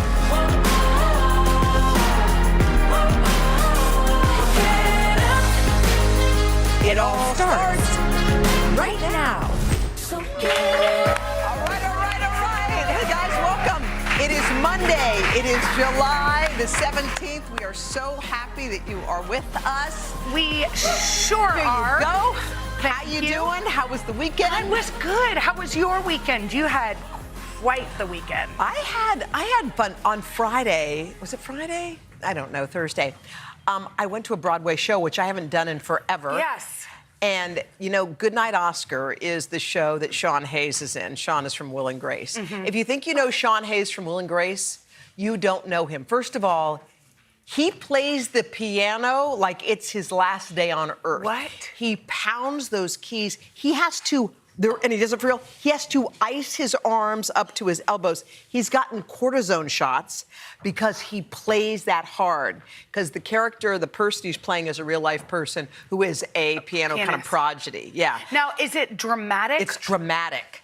You are like weeping. Sean Hayes, you get why he won the Tony. It's but like. Isn't that also so incredible? Because we kind of know him from that comedy, but the truth is he can do a million different things. things. I think that's what he thinks is cool, because some of his friends have come to see him, and they're used to seeing him be the funny, jokey one. And Patti LuPone, who's like a Broadway legend, went to see him and sat in the front row or whatever, wherever she sat, and watched him and was blown away by his performance. So it was really, really, really fun. And I realized I hadn't had a grown-up night. It was fun. Then you went to a non-grown-up night. Yes. Have you guys ever gone to a Kids Bop concert? No. Stop. We First haven't. of all, A, you know all the songs because they're all covers. Yeah. B, it's all clean as a whistle. Happy, everybody's happy. There's no curse words. Everybody's singing. And look at the people who turned out at this Kids Bop. Kids Bop. Kids Bop. And there are 4 kids from between the ages of like 10 and 13 or whatever. Did they do my favorite thing where Which the boys were like, yo, girl? They had a lot of that. But I would have gone to Kids Bop just to see that. We had so much fun, and So the kids. that was the But kids' can you first imagine? concert? It was they've come and watched the concert here, but this was their first one, like in a real audience. Were they a little scared by how loud it was? No, they or no? loved it. They were loving it. They didn't want to leave at the end. We didn't stay till the end, but No, I we was didn't want gonna to say, leave. didn't want to leave at mommy's end. Okay, all right. Talk to me about your weekend. I was just hanging out. Yeah.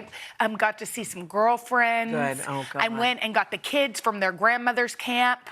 We What do you went mean to, camp? well, they just were Oh, they call it stayed Camp at their Grandma? grandmother's. Yeah. And so I went to go pick them up. We drove home yesterday in the pouring rain. Oh, it was like sheets. Was Sheets, it nice? but we had so much fun because Henry and I listened to old country. Like how old? Like, Strawberry Wine. Remember that classic by Deanna Carter? I do. 17. You don't remember Strawberry Wine? I remember Strawberry Wine, but not quite like that. But that was a good version. We sang so much I love country, it. and I then love we were that. like, okay, time to switch to 90s rock. Were the We kids singing mad? Pearl Jam. No, because we don't really give them a choice. You know, that's good. By the way, that's the best way to do it. When they're in charge of the radio, whoever runs the radio runs We the car. let them for the first hour pick songs, and Okay. it's like only Taylor Swift. Okay. So, and listen. You love you some I love Swift. Taylor, but Hal wants to listen to Bad Blood on repeat. It's time to switch. Yeah, Hal is the third child. He Does don't know Hal- what does Hal Kids Bop swim? is. He learned how to swim. Hal learned how to swim. He swam to that dock, but on Henry's back. It's an ocean. Wait a minute. That's an ocean. So if he sunk. But the fact that he's out there. I know that, believe me. Were you scared? Yes. That's where I put the bird poop on my face, on that same dock. Oh my God. Same dock. But by the way, letting your child do scary things supervised is the hardest thing as a grown-up, but I probably actually just the best thing.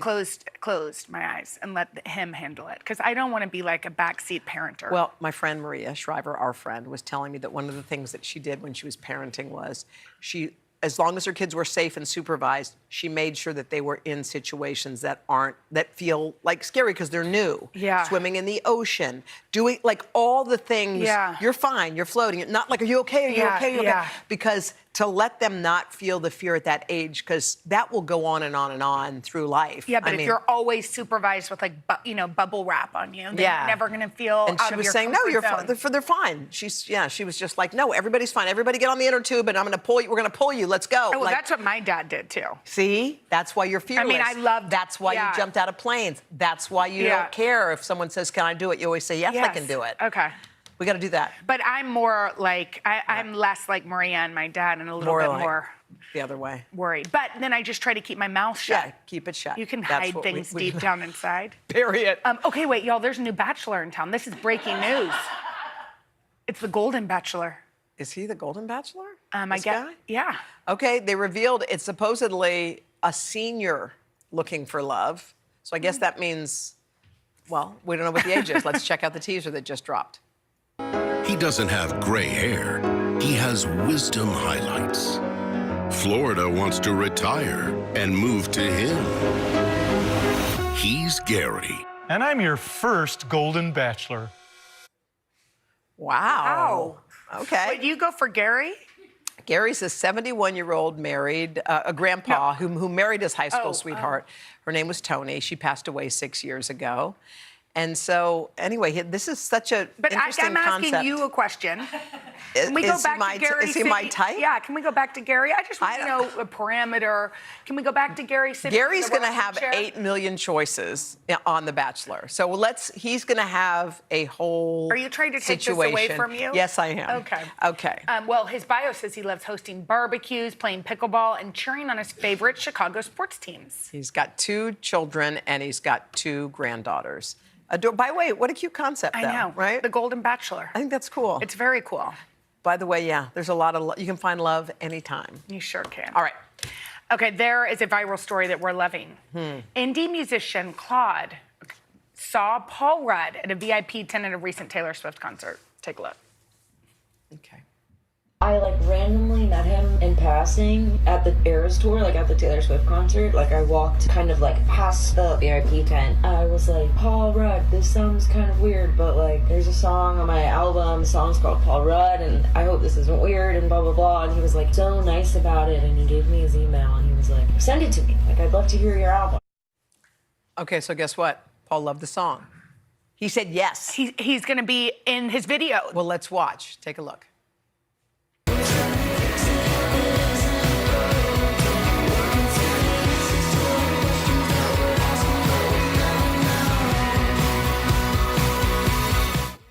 Oh my God! Was Paul Rudd dressed up as a mailman?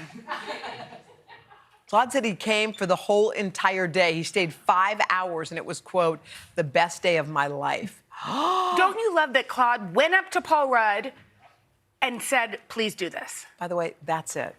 Just ask. You have to ask for things. I think people think the world's going to come knocking, and they wonder, why don't I have any good luck? When's my turn? When is my turn? It's you do have to speak it out loud. Yes. And how much moxie did it take to go up to Paul Rudd and say, hey, wondering if you could be in my video. And Paul Rudd was happy to do it, and he dressed up as a mailman. Oh, my God, and danced with those headphones on from the 90s. Oh, I love it. Okay, coming up next, the latest on the actor strike and how to affect your favorite TV shows and movies. Justin's got the scoop and more coming up right after this.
Let's get the scoop on all the hot Hollywood headlines you may have missed this weekend. And here to deliver them in person. Wait, what? Right here in What? the flesh is What are you E! News co-host doing? My Justin scoop Sylvester. was so hot, they said, we need you to fly Oh, to New good, York good, and good, give it good. to us. Okay, wait. So we know that Hollywood is on strike. Yes. Tell us what that means for all of us. Yeah. Well, this is the first time Hollywood is on strike with actors and with writers. Yeah. They haven't done this since 1960. Wow. Now, actors were asking for better residuals. They wanted minimum payments to go up, and they just wanted to make sure that AI didn't take their jobs. Yeah. Oh, yeah. Yeah, that's a no small thing. No small thing. Now, what I'm going to tell you is, your shows that you love and you know that season 3 or season 2 is coming, it's fine. Yeah, those are safe. Those are already in the can.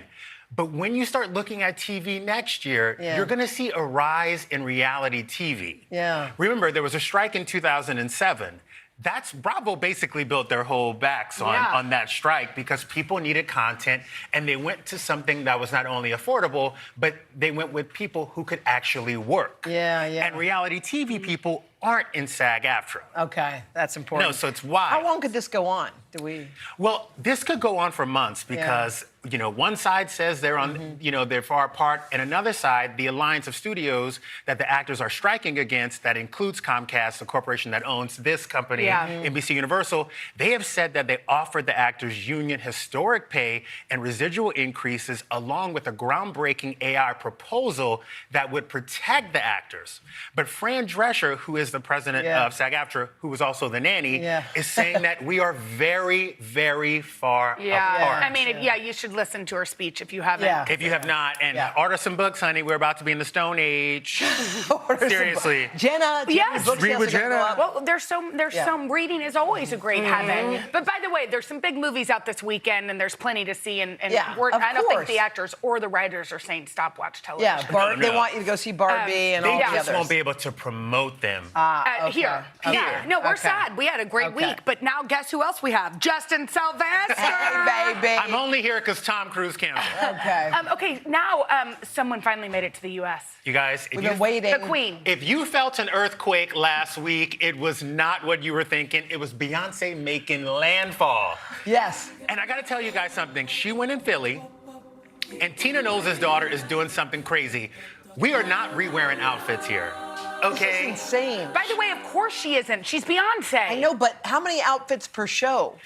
There's like 6 outfits per show. She is changing them all. I even heard that the wigs have a 2-show maximum. She's changing wigs too. What? This is unheard of on a tour because these costumes can cost hundreds of $1,000s a piece. Wow. We heard you were stalking Miss Tina Lawson, her mother. What are you doing here? I wasn't stalking Tina Lawson. What I was doing was making sure, because Blue Ivy has been popping out with her mom all over Europe. Yes, yes. But we all know school starts in August. Oh. So I was letting Tina know to tell Beyonce that Blue is an essential worker. And that she has to show up and give me this blessing because baby girl is giving it to everybody. Okay, so you told Miss Tina that. Did you hear anything back? I have not heard back from Tina's camp, nor do I expect to hear from Tina's camp. I just got it out there. Didn't Blue dance in Philly?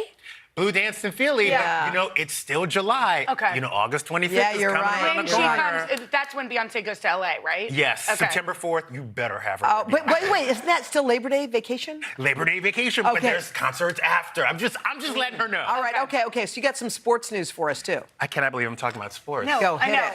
I cannot believe we're talking about Is it sports. okay? Are you okay? I'm not okay, but you know what? Aaron Rodgers is probably not okay right now. Yeah. So he just got traded to the Jets, right? And he's like a pretty private person. Yeah. Well, there's a show on HBO called Hard Knocks. It's like inside the NFL meets Big Brother meets Real World, okay? Where they follow you around in the locker room, and ladies, you should watch it because they follow them around in the locker room. Now, Aaron said that he felt like they had forced the show down their throats because the HBO and the NFL have a contract. So they he had felt to. like he was dragged into it. He was dragged into it. But listen to this. So apparently, when you're an NFL team, you can't say no to the show unless you've been in the playoffs. Or you have done it in the last decade. And the Jets hit year 11 and got a new quarterback. So HBO is licking their chops right now. So Aaron has to be part of. So this show is for teams that don't do well. So you Hard focus Knocks. Hard Knocks. Hard Knocks Well, for a maybe reason. it's what you need. Maybe it'll turn the Jets around. You never know. Maybe Reality he television will. has Can been... anything turn the Jets around? Yes. You gotta believe. You're in New York. You are in a You're room of New Yorkers. Yo, You're in New York. I know you're confused. I thought it was in LA. Sorry.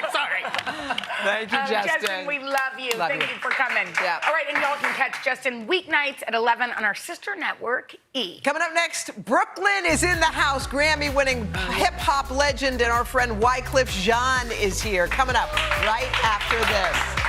Wyclef!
Wyclef Jean is a 3-time Grammy Award winner who has remained one of the most popular artists in the music industry for more than 2 decades. He has collaborated with everybody from Mary J. Blige to Willie Nelson.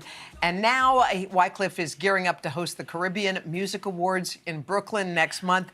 First of all, it's so great to see you. I think a lot of people look at you and think Fugees, like right away. And you guys had a chance to kind of get back together? Yeah, definitely. So I'm going to start this whole interview, right? Yeah. I'm about to remix it. Hey, girls, I could see your body moving, and it's driving me crazy. I love that song. The Fugees was amazing. Yeah. We had it was at the Roots picnic. Yeah. And it was just the most, people be like, yo, when you out there with the Fugees, how you feel? I said, it feels like the high school days again. Oh, you know what I mean? Love that. Shout out to Pride, shout out to Lauren. And as you can see, we are originators of the swag. Look, this is 25 years later. Look, how do we look? We look the same. We all look right? great. And this is like, we was a little Uzi before he was that. Well, speaking of high school reunions, your daughter, your one shout out and only... to Angelina. She just graduated, Angelina Claudinel. And look, yo, and I gotta tell you, for a parent, there's nothing that makes me and her mom feels, you know, I'm getting emotional just looking at it, right? 'Cause, I was holding her in my little hand. But she's definitely amazing. And we can't ask nothing more than that. So a lot of people be like, yo, as a dad, you know, how is it? Because we're like in a very tricky environment. And I said, you know, friendship is important. And I said, it's important that your daughter feels like, you know, you're her friend. And at any time she feels like she can come to you. I think that's really the most important thing. And is that how it was since she was little? Is that how you raised her up? Yeah. Me and her mom raised her like that. And I think it's important because sometimes, because we are West Indian, Caribbean. You understand what I'm saying to you? Like, we from the era. I don't know what rules y'all had now. I'm talking about my daddy would pull that belt out and whip me from one side of Flatbush to the other. And then I would say, please have the police come. You know? But I would say, like, with my daughter, the most important thing that we've learned even with the COVID, with like the 3 years and stuff, like we've never seen things like that. I think this generation, it's important that we understand as a whole mental health. You know, but before you actually went on, you was playing the Avicii Wyclef record, and remember Tim, which is his real name, he had committed suicide. Remember, so for me, the idea of like mental health, I'm glad people understand it's a real sickness right now. And I always say it's important. Constantly talk to the children. It's important, yes. So you just mentioned Flatbush. You grew up in Brooklyn. Flatbush, Jersey's gonna get real mad at me. Well, I was gonna say Brooklyn for a bit, then Jersey. First stop off that airplane. I just remember being in that hut in Haiti, and they say, you go to Kennedy Airport. So I just remember landing and, you know, seeing the Twin Towers and seeing all of those lights. Wow. And, of course, being in Brooklyn, to me, a lot of people are like, yo, where you get your umph? Why you feel like you could do anything? I'm from Brooklyn. How old were you when you were there? I was like 11. 11. And then I kept back and forth, 11, 12, 13. So even when we moved to Jersey, every week we're in Brooklyn. So my grandmother's in Brooklyn, you know? Oh, wow, look, my original group, Exact Change. Look, I was in that's the first hip-hop boy band. Look at me. Oh, my God. I look like Babyface. You do. You look cute. Let's talk about this award ceremony that you are hosting. First of all, you love an entrance.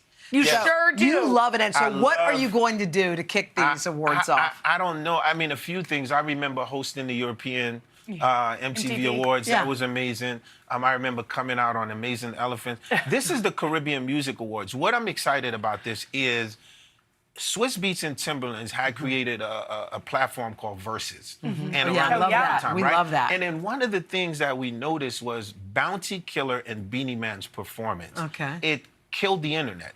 So meaning like it shut the internet down, and it reminded us how much we love the Caribbean. So the first thing I want to tell you about, August 31st, y'all been to the islands before. We need everybody to tune in with that same energy, right? Because when we all want to get away, we get on the islands. So even if you can't make it, turn on the TV, you're going to be on the islands. So for me, what's exciting, Caribbean culture is shared, whether if it's fashion or clothes. So for me, I want the entrance to be grand. I want it to be very carnival-like, and I can't give more than that. Yeah, that sounds great. Okay, wait, I don't know if you know, but we have a summer playlist. Yeah, we do. What have you been listening to this summer? What do you like? You know what? I love I can't get away from that Bob Marley One Love. Like, I wake up, I don't know if it's because the movie's coming, but I've been on my, and I've been hearing my daughter upstairs on the Bob Marley. She's like, Dad, we gotta go see the Bob Marley movie. So she's been on that Bob Marley heavy. That's our playlist. Wow. Okay, well, we love it. All right, so I think you're gonna stick around. Yeah, just a quick break. Yeah, just a quick break. Yeah. Much more with After Wyclef. Wow. So this is gonna be epic.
We are back with Grammy winner Wyclef Jean. He's worked with some real cool artists. So we wanted to get some of the stories behind some of that other cool music. Okay, so are y'all ready for Wyclef Jean's Hall of Fame? Let's Yes. All right. Let's get started. Let's go. Okay. So a famous artist. Oh, here we go. Oh, yeah, it's going to pop up, and we want to hear the story behind. So the very first famous artist is Mary J. Well, Mary J. Blige was just amazing. Like being in the studio with her. The song that we did, 911, literally, people love this song. But what I remember about it is Mary J. did 2 takes. I think maybe 3, no more than that. Wow. And as a composer, me and Jerry Wonder was in the studio, and the hardest thing was, what do we pick from this? Because it's all amazing. Oh, that's you know crazy. What I mean? Yeah, so that was definitely amazing. And it was one of the biggest highlights for me as a PK, a kid from the church, a preacher's kid, you know, choir director and everything. And then you find yourself in the studio with Mary J. Blige. Wow. Yeah, Crazy. it's amazing. All right, let's spin the wheel to one of our favorites. Willie Nelson. Wow. So Willie Nelson, amazing. So when you tell me Willie Nelson, I actually played the Johnny Cash Wow. tribute.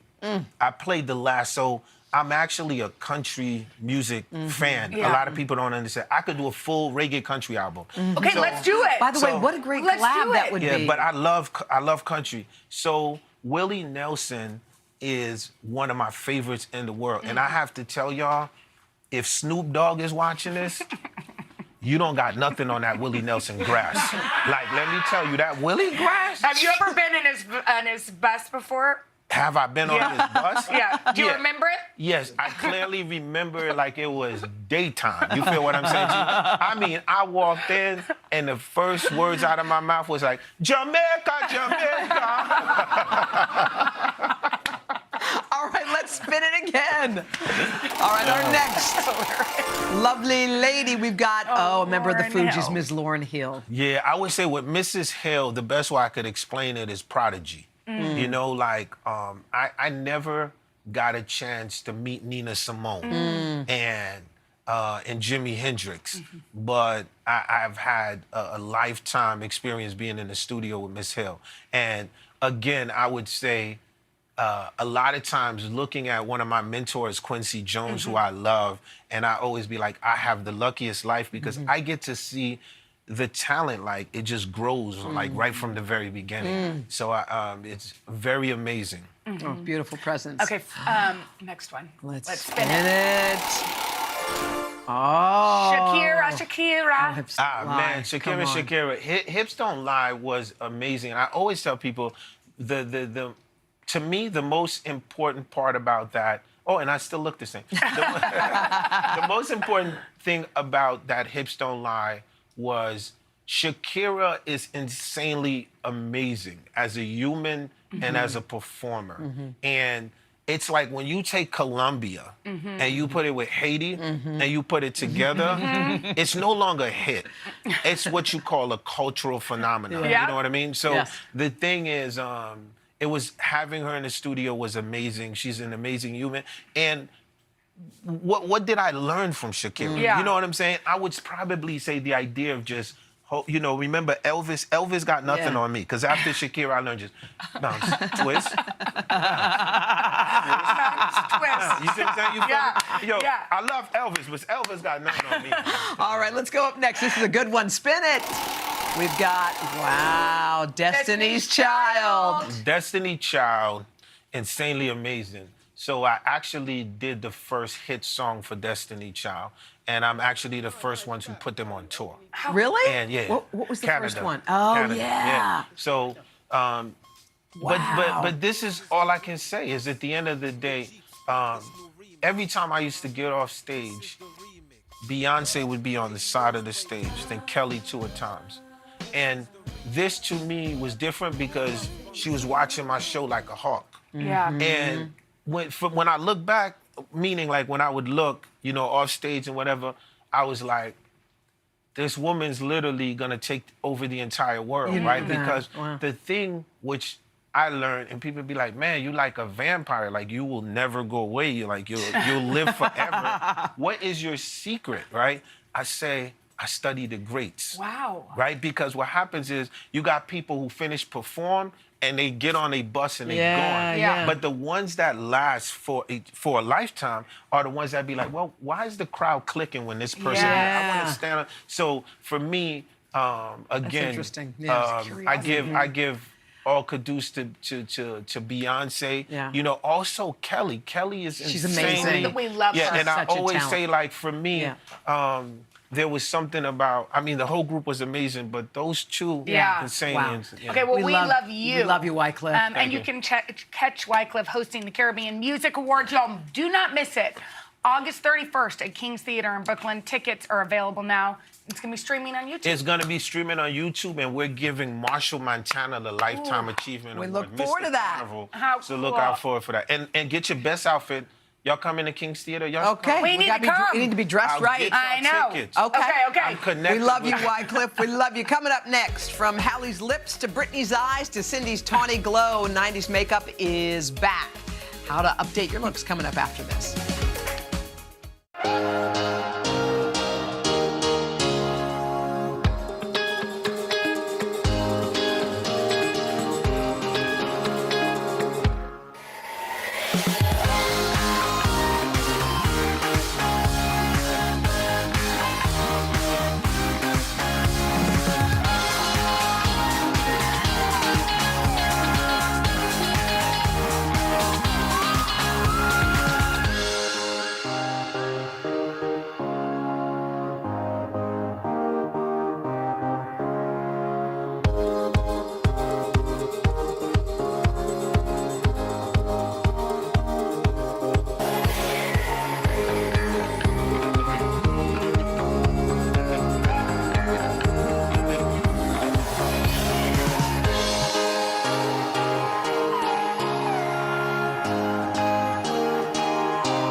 All right, whether it is fashion or hair or beauty, old trends always come back in style.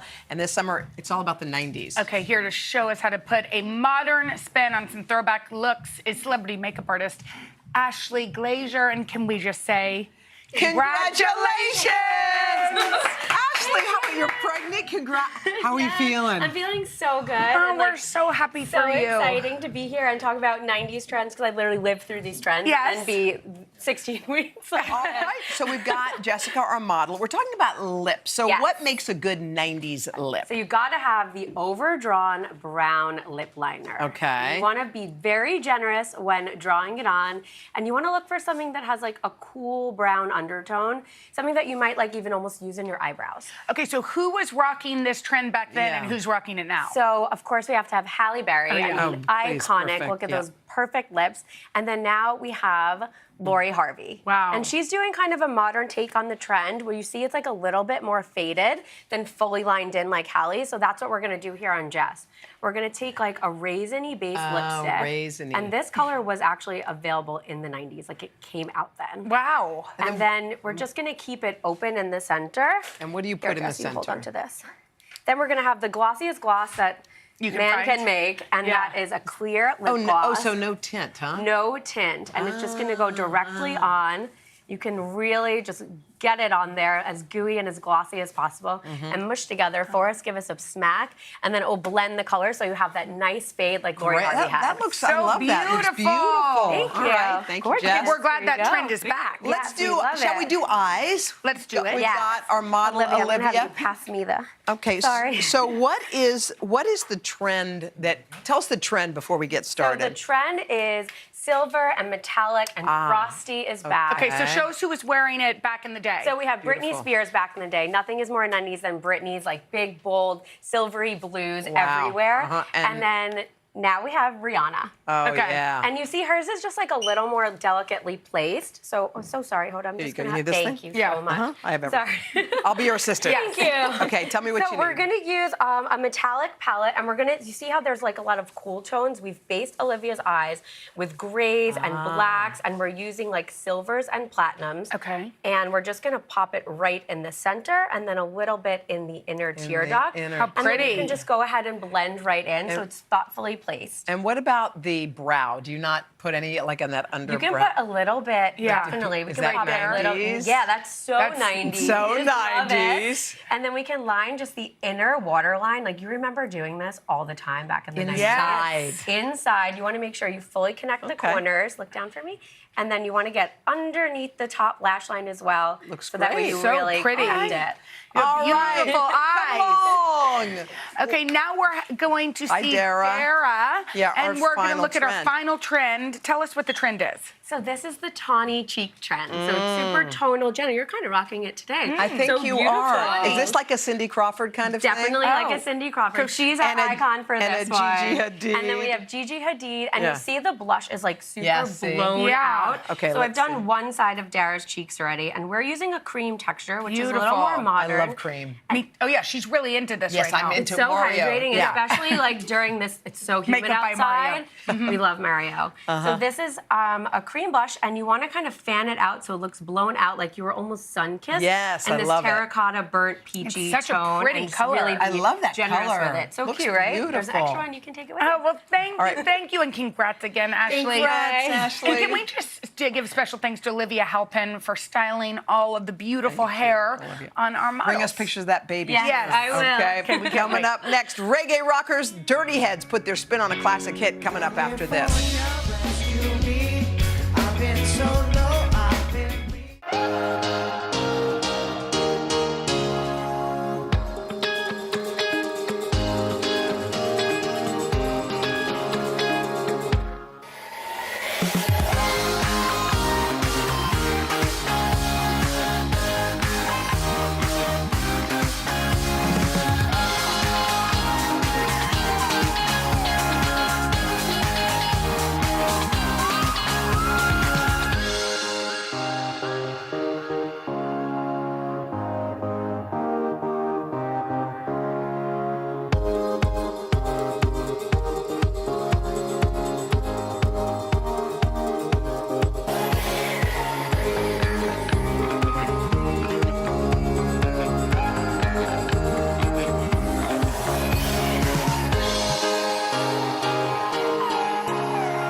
The City Music Series on Today is proudly presented to you by City.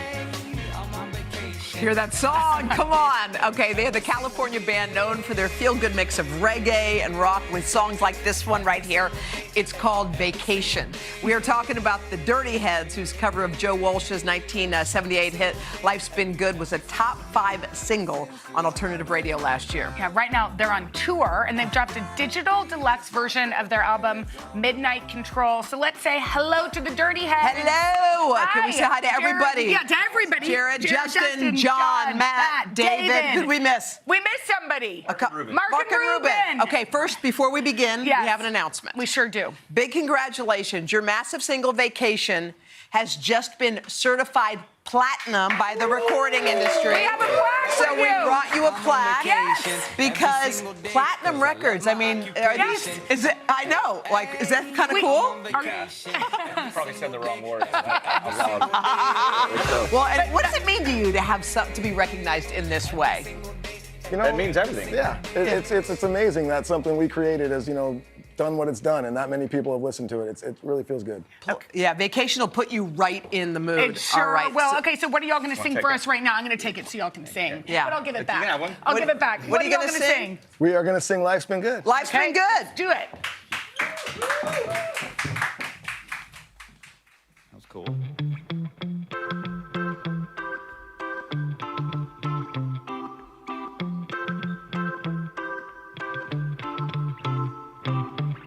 My black Impala goes 85. I lost my license, do I when I drive? I got a beach house, gold records on the wall. I'm in the water, so don't even go. Yeah, they say I'm lazy, but it takes all my time. I think it's crazy that I turn out just fine. I get in trouble, but I just make a call. My manager, he comes and care of it all. Yeah, life's been good to me. 2 bottles of booze got me screaming Happy New Year in the middle of June, man. It's been good to me, you shouldn't complain, but sometimes I do, cause it comes with the fame. They say I'm crazy, but I have a good time. Life's been good to me so far. My black Impala goes 85. I lost my license, do I when I drive? I got a beach house, gold records on the wall. I'm in the water, so don't even call. Well, life's been good to me, manifest destiny. Life's been bad to me, but it doesn't have to be. You need both with the comedy or tragedy. One smile, one frown, it's a masterpiece. On islands, eyelids are off-grid. Blue screens, now blue dreams are diving. No comp, yeah, I am the top 10. Please have a seat on my friends' eat when I win. They say I'm crazy, but I have a good time. Life's been good to me so far. My black Impala goes 85. I lost my license, do I when I drive? I got a beach house, gold records on the wall. I'm in the water, so don't even call. Life's been good to me so far. Life's been good to me so far. Yeah. Life's been good to me so far. So far. Life's been good to me so far. So far. Yeah. My black Impala goes 85. I lost my license, do I when I drive? I got a beach house, gold records on the wall. I'm in the water, so don't even go. I go to parties down by the shore. It's hard to leave when you can't find the door. It's tough to handle this fortune and fame. They say I'm different, I haven't changed. Yes! Yes! Yes! Yes!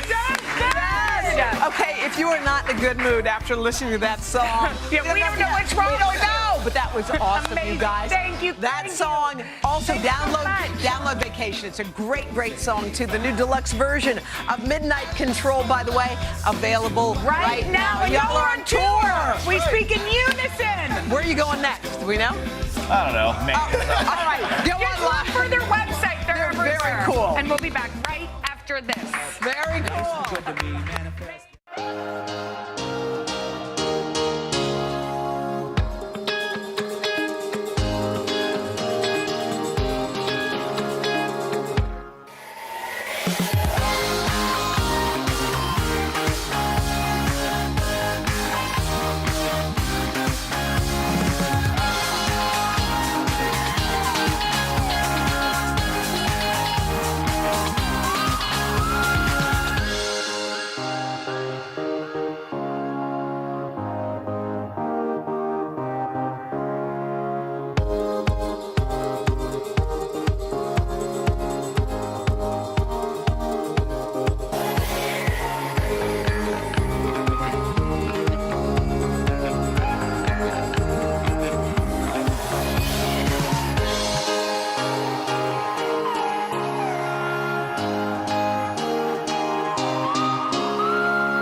Tomorrow, Joel Gargiulo is on the scene with Tom Cruise and Ryan Gosling. Wow. Then meet the adorable lovebirds behind the viral airport proposal. It'll make you all cry. And we're going to go shopping because Chassie Post's got her splurges and saves. All right, you guys, you're almost through Monday. Tomorrow is... Where you rolling?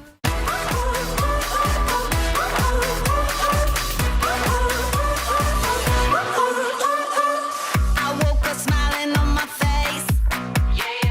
No care, no trouble in my way. The sun is shining where I go. That's how I know. Yeah, that's how I know.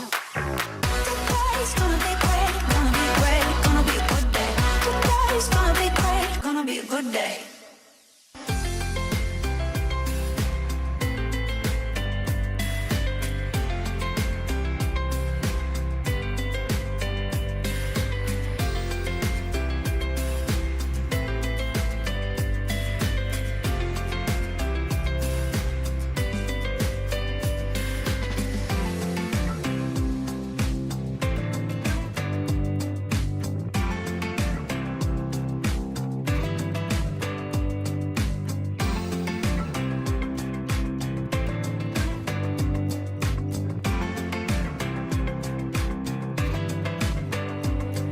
We are cooking up some exciting things this week in the brand new Today All Day Kitchen. Up next on #Cooking, Samadada.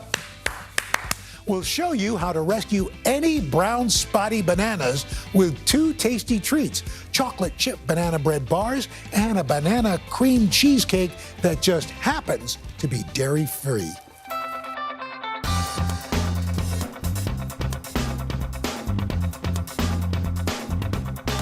Welcome to #Cooking. The next time you see some nearly perished, super ripe bananas sitting on your counter, wondering what will become of their existence, like, will we get thrown away today? Don't toss them, please save them. Rescue the spotty bananas, #Save the spotty bananas, and make these recipes. I'm gonna show you two of my favorite ways to use those super ripe bananas sitting on your counter. My chocolate chip banana bread bars and my banana cream cheesecake that happens to be dairy-free. Let's get #Cooking. Just for 1 second, okay, I want you to forget about those microwave packets of oatmeal. And we're gonna give oatmeal a glamorous moment with these chocolate chip banana bread bars. I've already preheated my oven to 375 degrees, and now all I'm going to do is prepare my pan. So what I've done here, greased it with some coconut oil so our parchment paper doesn't stick, right? So I've got that here. I'm just gonna stick it right into the pan. The coconut oil helps it stick, right? So this is nice. Make sure we're hitting all of the edges of the pan. And what's nice is that we're creating these flaps, okay? The flaps are really nice because when it's done baking, we'll be able to easily lift the batter out of the pan and have our bars all ready. What's great about using super ripe bananas in recipes is that they're naturally a lot sweeter and a lot easier to mash into different recipes. Got two here. We're rescuing them. We're giving them a second life, a second chance at life. They love us for this. Throwing the peels away. I'm gonna peel this one. Like so. Pop that in. See you later. Okay, and now we're just gonna mash. This is kind of where you can get your aggression of the day out into these bananas, okay? I wanna mash them until they're really nice and smooth. And like I said, because they're a bit riper, it's gonna be a lot softer and easier to mash. Not to mention, it's gonna impart a lot of that really nice, sweet, ripe flavor of the bananas into this oatmeal bar recipe. And because they're super ripe, we're actually not gonna use a bunch of sugar to sweeten this recipe because it's gonna pull a lot of that natural sweetness from the bananas. Have I convinced you to not throw your bananas away yet? Just wondering. Okay.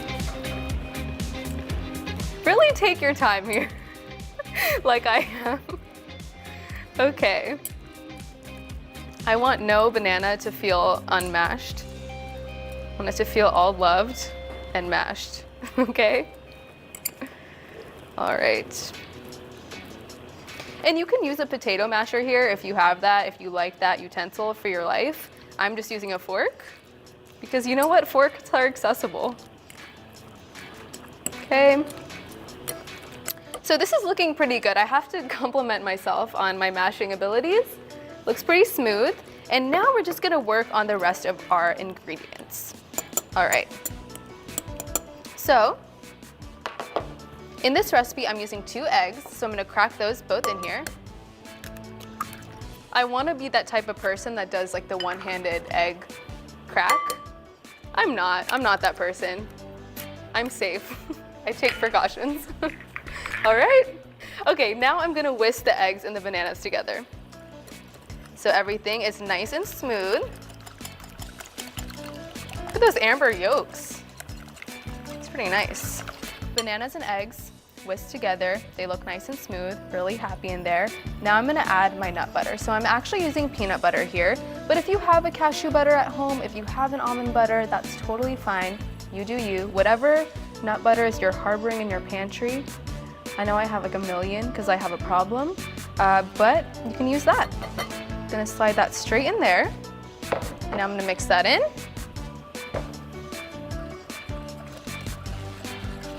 All right, and then I'm gonna add my melted and cooled coconut oil,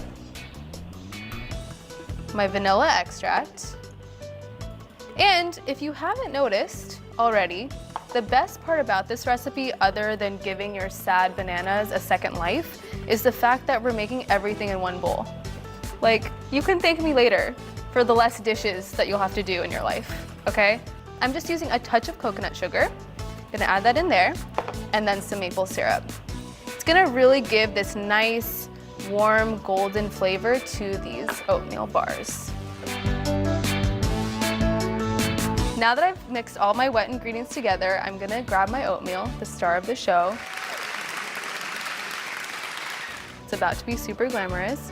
Add it straight in here, along with some cinnamon. I love cinnamon, I think it's amazing, but you can totally use another spice if you want. You can use maybe a nutmeg if you like that better. I'll leave that choice up to you. And then some baking powder. And then, I'm gonna mix everything together. Make sure everyone just becomes friends in here. Make sure we grab the edges, the sides of the bowl, incorporate it really nicely.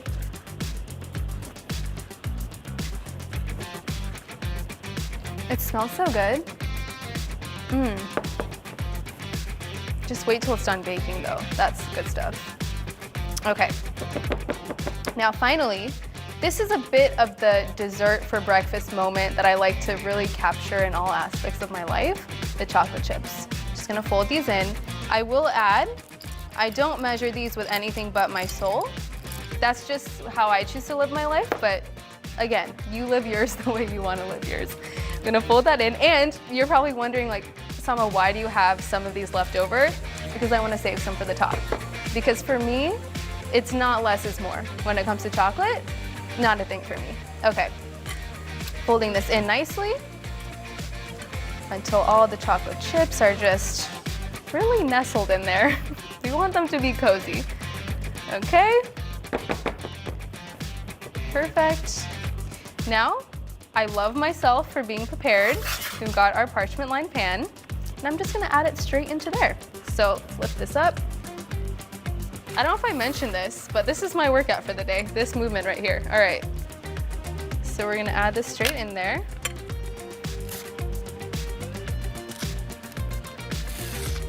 Get everything out. Scrape the sides. Oh my God, I cannot leave that chocolate chip behind. That would be so sad. Okay. And then I'm just gonna spread it out throughout the pan so it's nice and evenly distributed. Okay, because I am me, I'm gonna add some more chocolate chips on top, just for aesthetics. I like to take nice photos of my food. It's also really fun to make it presentable and looks pretty, too pretty to eat, but not really because we will be eating it. Okay? And then the last thing that I wanna do is add a banana on top. This is again, purely for me to have some nice aesthetics for my photographs. And that's fine. That's again, how I choose to live my life. So what I'm gonna do is just cut it right at the tip of the banana, slice it straight through, like this. Okay? And now, I'm just gonna peel this off like I normally would. And then you've got 2 perfect halves of banana. Pretty easy. I'm gonna lift this straight out and I'm gonna place it on to my bars, like that. And then the other half. And then I'm gonna add one more for the middle. Go ahead. And again, I have a piece of oatmeal on my finger. Really didn't want to be baked. Okay. And go from the top. Slice it straight down the middle. Peel this guy off. Look at that. Add that straight in there. We're gonna nestle it down nicely. Wants to feel secure, wants to feel at home. And now I'm just gonna add a little dusting of cinnamon on top, partially because I love cinnamon and partially because I want it to look really nice. Okay, now we're gonna take a little journey in the oven for about 22 to 25 minutes. Let's go.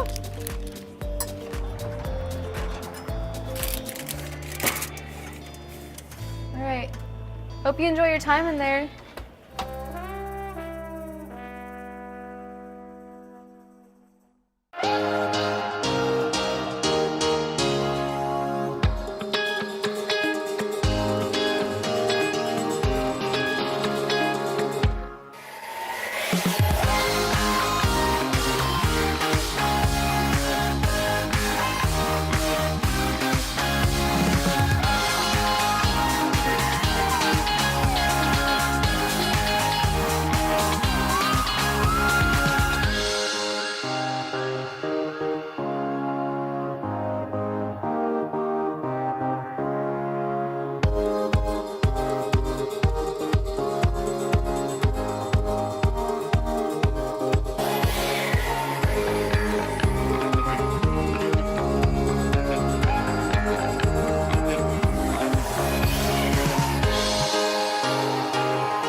All right, we've let it cool for about 10 minutes, and now, see, this is why we love being prepared with the parchment paper. We get to just lift this straight out of the pan, and then there's no oatmeal bar that's been left behind. Like that. Okay, so the best thing about these bars, other than the fact that we're saving so many bananas' lives, is that they're super portable. So I'm just gonna slice them into little bars. You can take them on the go. You can just also have a nice sit-down oatmeal moment at home. You choose whatever you'd like to do. I love the corner piece. I'm just one of those people. Don't know why. Just crispy and caramelized on the edges, so good. Look at that, delicious. And now remember these chocolate chips that I had saved for the top? See, this is why. I'm also gonna add just a little bit of powdered sugar, just to get that nice contrast. A little bit there. Just on the rest of my bars. It's really pretty. Oh, what a little heavy-handed over there. Okay, so now I'm gonna take a few pictures of it, because I didn't put that powdered sugar, that banana, those chocolate chips on for nothing. All right. There we go. I'm really getting the shot. Little video. Get the inside. Okay, you know what? I think we got the shot. It's my time to taste. I'm pretty excited about this.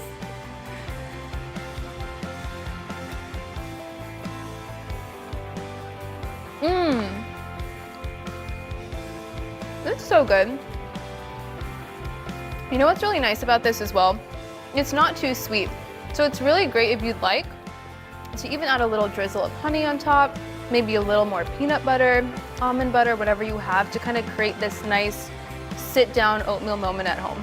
It's like banana bread, but it's a little more textured from the oatmeal, and then you've got the chocolate chips that are totally giving it this like cookie dough vibe.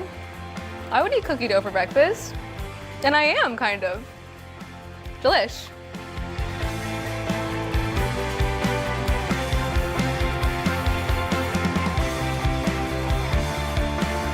You know, this has inspired me, and I have a lot more ripe bananas in my kitchen, so I think we might have to make my banana cream cheesecake. I'm gonna go grab the ingredients.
Okay, do you want to know something crazy about this cheesecake? You don't have to bake it. No ovens are involved. We're just gonna pop it into the freezer to make it, which kind of means it's a cross between an ice cream bar and a cheesecake. Two things I really can't live my life without. So let's make it. The first thing I'm gonna do is prepare my pan with some parchment paper. So what I'm gonna do is just line it straight into the pan And I'm creating these flaps on the sides so that it's gonna be super easy to lift the cheesecake up after it's done freezing. Just like that. And now it's ready for our crust to find a home in it. So this crust is gonna be really nice and textured. It's gonna be a little crumbly, it's gonna be crispy. Because it's gonna have a really nice creamy filling to go on top of it, I wanted to create that contrast. Everything is gonna come together in this food processor, starting with some raw almonds as the base. This is gonna give that really nice crispy, crunchy element to the crust. Gonna toss that in there.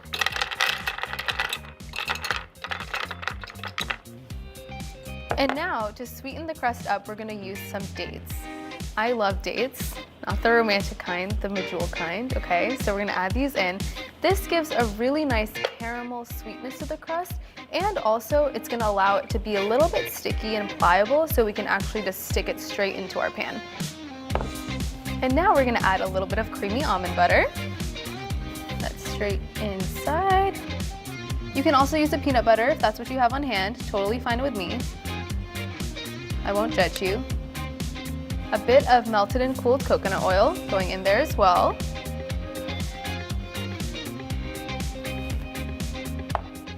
A touch of vanilla extract. And then I like to use a little pinch of salt. This is gonna bring out that natural sweetness and create a bit of a contrast. Perfect.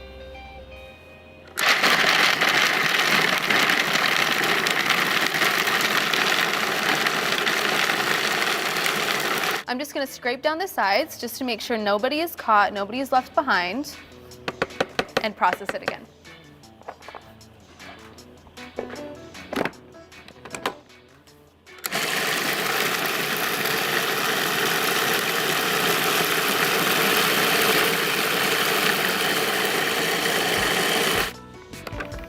We're looking good. We want it to be crumbly, but there's also gonna be some of those pieces that remain. Now it's time to just pack it into our pan. Okay. Oh no. This is precious crust, precious cargo. We can't waste any of it. Now all I'm gonna do is just press it into my pan. Like this.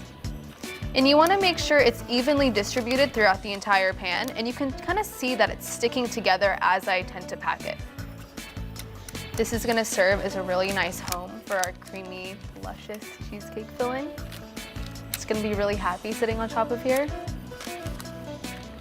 We don't want the edges of this pan to feel unloved. We want the crust to be in there too, so make sure you get those corners as well. Okay. I think this looks pretty good if I ask myself. We're done packing the crust into the pan, and now I'm gonna go grab the ingredients for our filling.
The secret about this cheesecake filling is that it's actually made from cashews. They're super rich and buttery, so they're the perfect ingredient to make really creamy sauces and fillings like we're gonna do in this cheesecake. But to get it there, we need to first soak them. You always want to make sure you're starting with raw cashews. These are completely raw and unsalted. And you can either soak them overnight if you have patience and time, or you can do what I did, flash soak them for 1 hour in hot water until they're nice and soft. You are not gonna believe how creamy this cheesecake filling is gonna be. We're starting with our raw and soaked cashews, going straight into our blender. Right in there. We're following it up with some coconut milk. I'm using full-fat coconut milk here. We're not messing around with the low-fat kind. Perfect for a really rich and creamy cheesecake filling. And I think this is a really great time to mention that this is a non-dairy recipe. I don't know if you've noticed, but all of you non-dairy folks out there, rejoice because this is for you.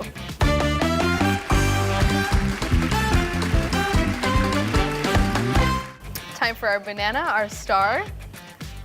We rescued it from its fate in the trash, perhaps. All right, pop that straight in there. Just breaking it up so it's a bit easier to blend. And now we're gonna go in with our maple syrup. The ripe banana is really nice because it's super sweet already, but the maple syrup is just gonna pull it all together. I really like using maple syrup here because it's a really nice, warm, and golden contrast to those rich and creamy cashews. In there, and then a little touch of vanilla extract. Perfect. All right, we're gonna add some melted and cooled coconut oil, just a touch. Now we're gonna add some lemon juice. This is super important because you've got rich ingredients like the cashews and the full-fat coconut milk, so we want the lemon juice to give it that zing and really balance out those rich ingredients. I'm using this to catch the seeds. At home, you can even just put your fingers underneath the lemon and then catch the seeds in your hands. Little DIY. And then to balance everything out, balance that sweetness, bring it out a little bit, I'm gonna add a little pinch of salt. Okay, now it's time to blend.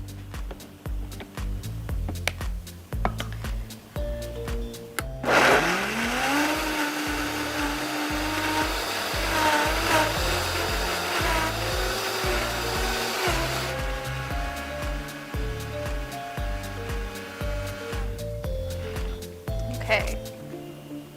You just really cannot believe it. It's so smooth and so creamy. I want to show you a little peek. Look at that. I'm gonna taste it a little and see if I think it needs anything. Taste a bit. I'm gonna add a little more lemon juice and a little more salt. You can totally adjust this to your liking. I just like a little more zing, and then that salt's gonna really bring out that sweetness. Okay, we're gonna blend again.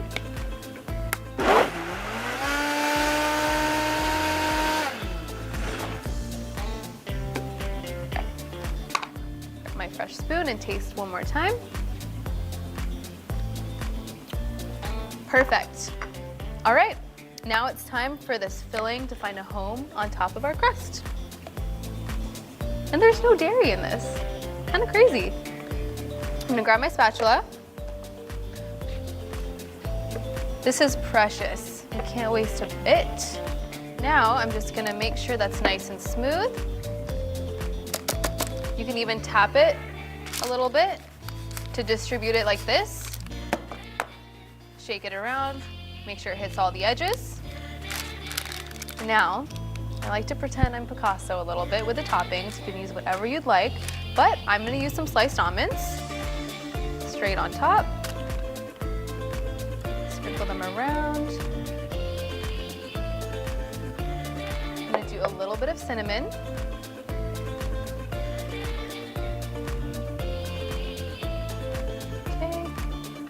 More. And finally, just a little pinch of flaky sea salt. Okay, don't be mad at me because now we have to wait a little bit. We're gonna put this in the freezer for 5 hours, but I promise you it is going to be worth it. Now I'm just gonna cover it with some plastic wrap so that it's protected and it goes into the freezer for its kind of long journey. And then it's ready.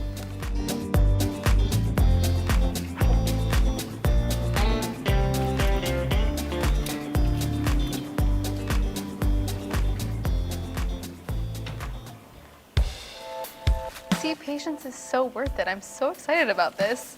Just gonna remove my plastic wrap. Look at that. We almost don't deserve it. All right, this is why the parchment paper flaps are the best. We just lift it straight out of the pan like this. And now all I'm gonna do is slice them into little cheesecake bars. What you can also do is slice them into fingers as well if you want more of a bite-sized snack.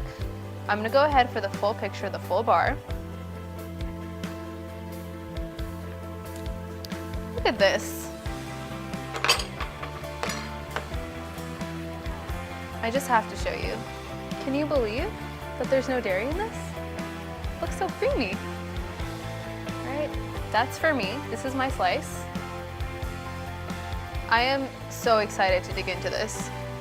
All right, here I go.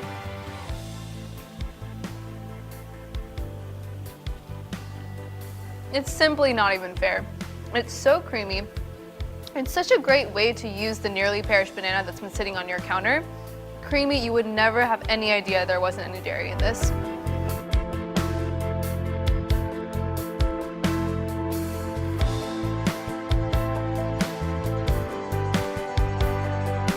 You know what? I really wish I could eat all of these myself, and I probably would, but I'm gonna be a little nice. I'm gonna send a picture to some friends and see if they wanna have some. Yes, they usually do. No one really ever says no. I mean, why would you? Wouldn't make sense. It's so good. I think I'm gonna deliver some to their houses. I'm such a good friend.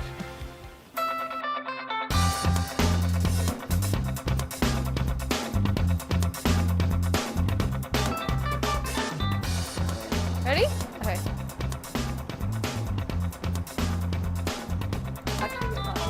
Yeah, we're gonna go after you. Okay. Okay, Sue, guess what I brought you? Your favorite banana cream cheesecake. I made it for your birthday. Oh, this is my favorite. Thank you. You're welcome. I did the same like date and almond crust that you like. It kind of does. What's your breakfast? Let's get a smoothie on top of it. 2 Dadas eat. 2 Dadas eat. Dada eats. 2 Dada eats. Dada eats squared. Dada eats. Eh?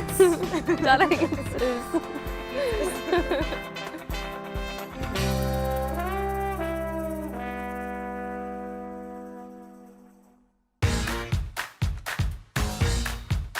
We are back.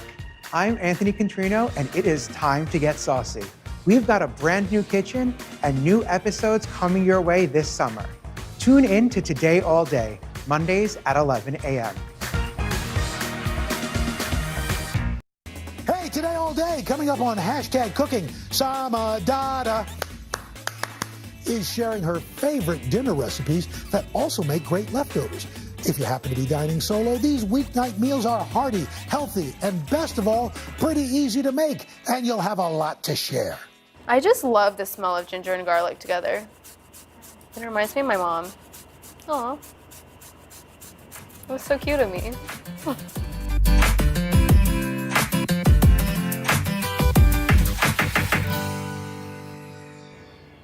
Sometimes it kind of feels like you need an occasion to cook. But guess what? You don't need to be going to a dinner party to make delicious food for yourself. Because you know what? A party for one? It's #still a party. So I'm gonna show you how to get this party started with my delicious, flavorful, best dal ever, and a crunchy, creamy kale salad. Dal is a staple in Indian cooking. It was always on my dinner table growing up, thanks to my mom. My mom and I still shop for our lentils at Indian markets, but you can get them wherever you get your groceries. Little tip for cooking lentils, super important to always rinse them before you cook them. You want to rinse them until the water runs clear so we get rid of any debris, and then we're going to soak them. This will allow it to cook faster, and you can soak them either overnight or at least up to 30 minutes. I have my pre-soaked lentils here, and now all I'm going to do is drain the water out, like so. Get any residual lentils out. Can't leave any behind. They'll feel left out. Okay, I'm gonna let these hang out for a bit while we prepare the base of our dal. I've heated my stove to medium heat, and now I'm just gonna add a little bit of olive oil, Let that heat up, and then I'll work on my onions, garlic, and ginger. Adding a bit of olive oil here. Let that heat up. And now, I'm gonna talk about my aromatics. So, onions, garlic, and ginger. I cannot imagine any dal without these basic ingredients. They're the aromatics that really impart a lot of flavor. It's gonna become really deep and rich and flavorful, especially when paired with a fat like olive oil. I've got one whole onion that I've diced here, and I'm just gonna add it into my oil. We love that sizzle. And I just wanna saute the onions until they're nice and tender and translucent. I'm adding them separately away from the ginger and garlic because I don't want these guys to burn while I cook them with onions. So while my onions are cooking, I'm gonna work on my ginger and garlic. By work on, I mean grate them.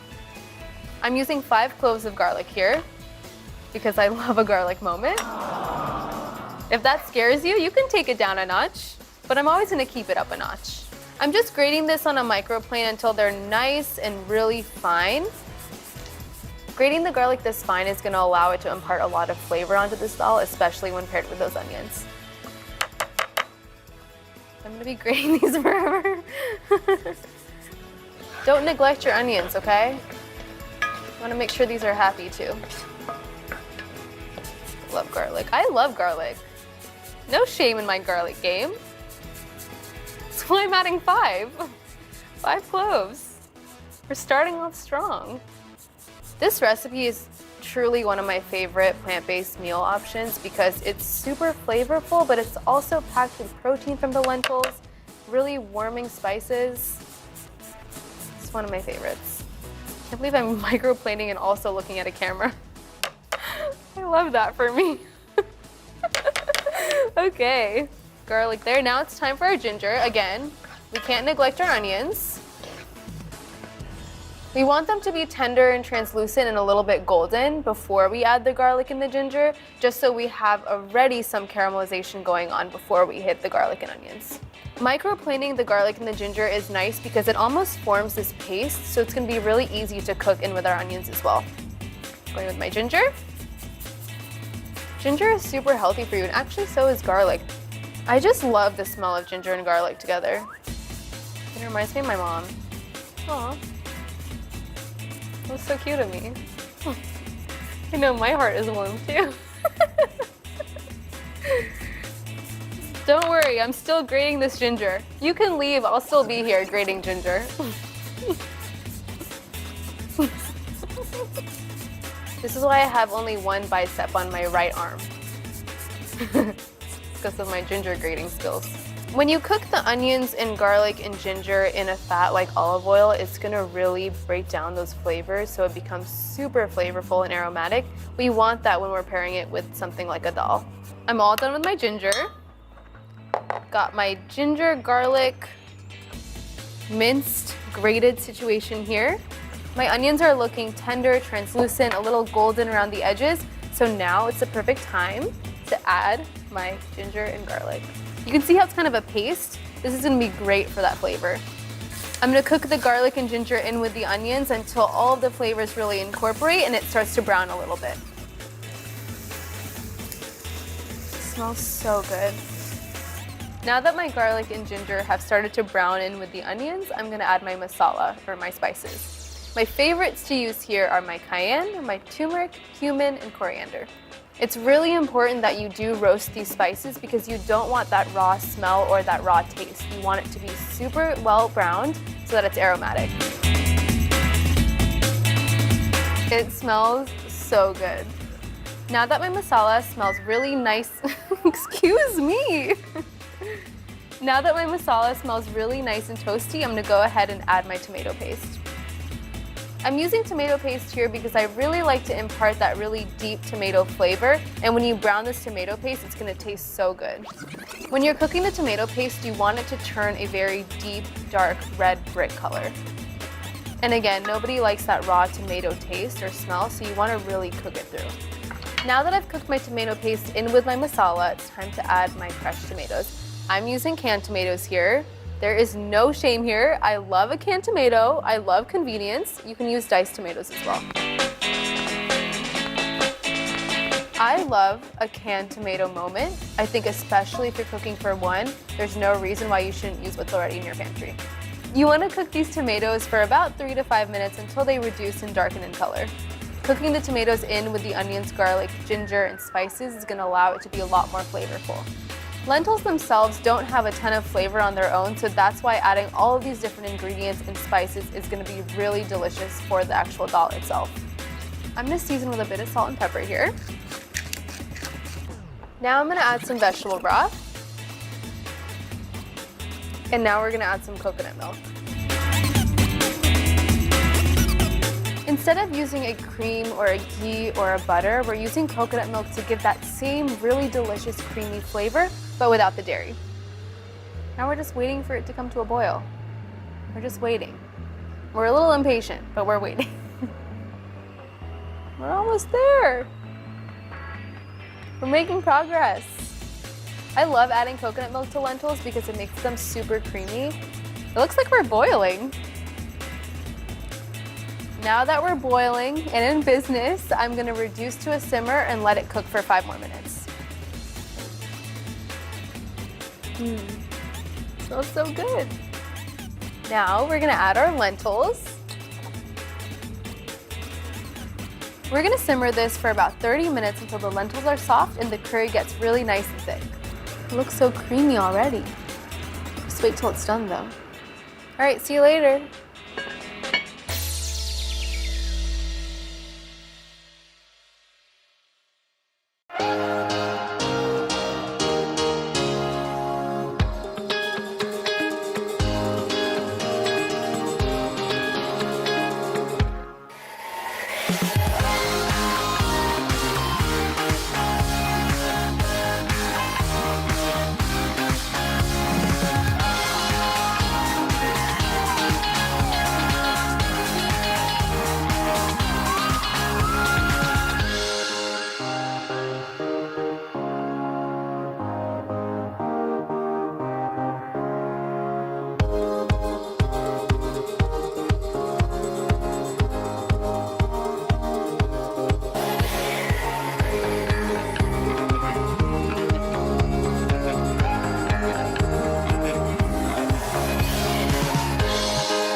Been about 30 minutes, so you know what that means. My dal should be ready.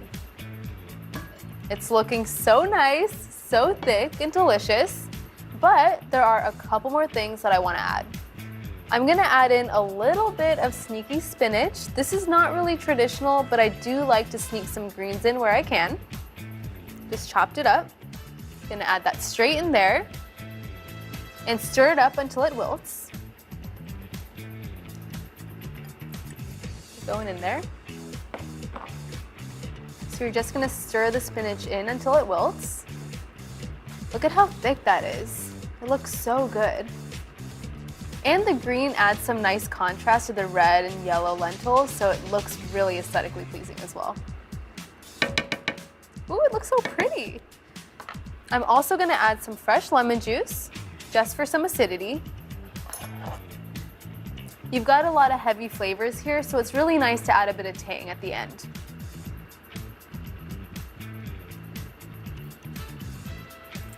Straight into my pot. We love a little lemon zing. Mix that lemon juice straight in there. I'm gonna finish this all off by adding some fresh cilantro. The tender stems are okay, but I like to remove the thicker stems because those are a bit more bitter. You can totally chop this if you'd like, but I'm just gonna tear it roughly. Because I kind of like those big pieces of cilantro. Oh, it's so pretty. Almost too pretty to eat. keyword almost. And now it's time for me to serve myself. This dal is super versatile because you can eat it straight up as a soup, or you can also serve it with some naan or some rice. Look at how thick that is too. Ooh, it's so creamy. Here's my sneaky spinach. Can't leave them behind. And then to garnish, I'm just gonna add a little bit more cilantro on top. Just a little for the picture, you know? This looks so pretty. I have to send a picture to my mom. She's gonna be so proud of me. Oh, and I gotta get that naan and rice in there too. This is such a party for one. Like, I love this for me. This is an amazing dish because it stores really well too, so you can totally freeze it or keep it in the fridge for up to a week. I think it is time for me to taste it. I'm gonna go in straight up.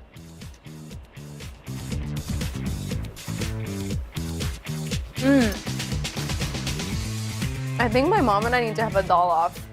It was really good. I think this would impress her. Don't mind me while I take another few bites of this dal, but next I'm going to show you a kale salad that you are absolutely going to love. So good.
You might be thinking, another kale salad? Sama, did we really need another kale salad? And to that, I say yes, we need this one. It is my favorite creamy, crunchy, savory kale salad that's really gonna make you want to eat your greens. The first step that we're gonna do to make this salad is make our croutons. This is a great way to use up any of your leftover stale bread. Your stale bread is not destined for the trash, it's destined to be croutons. All right, here's my loaf of bread. I'm just gonna slice this up, dice it a bit, and then we're gonna season it. When you're slicing bread, always remember to use a serrated knife so that I can cut through the bread a lot easier. So I really like nice, thick, and crunchy croutons, so I'm gonna cut the bread slices pretty thick so we can get it there.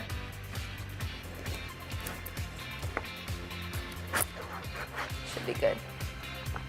Now I'm just gonna dice up these slices of bread. There's nothing better than a crouton in a salad.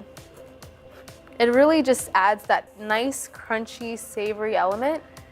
Plus, I will really just eat bread like whenever I can get an opportunity. This is a great opportunity.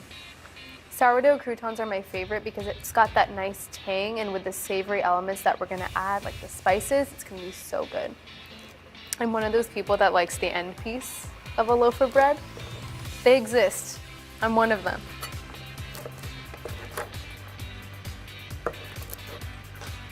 Now that I've got my croutons, all I'm gonna do is drizzle them with some olive oil and then season with salt, pepper, and red pepper flakes.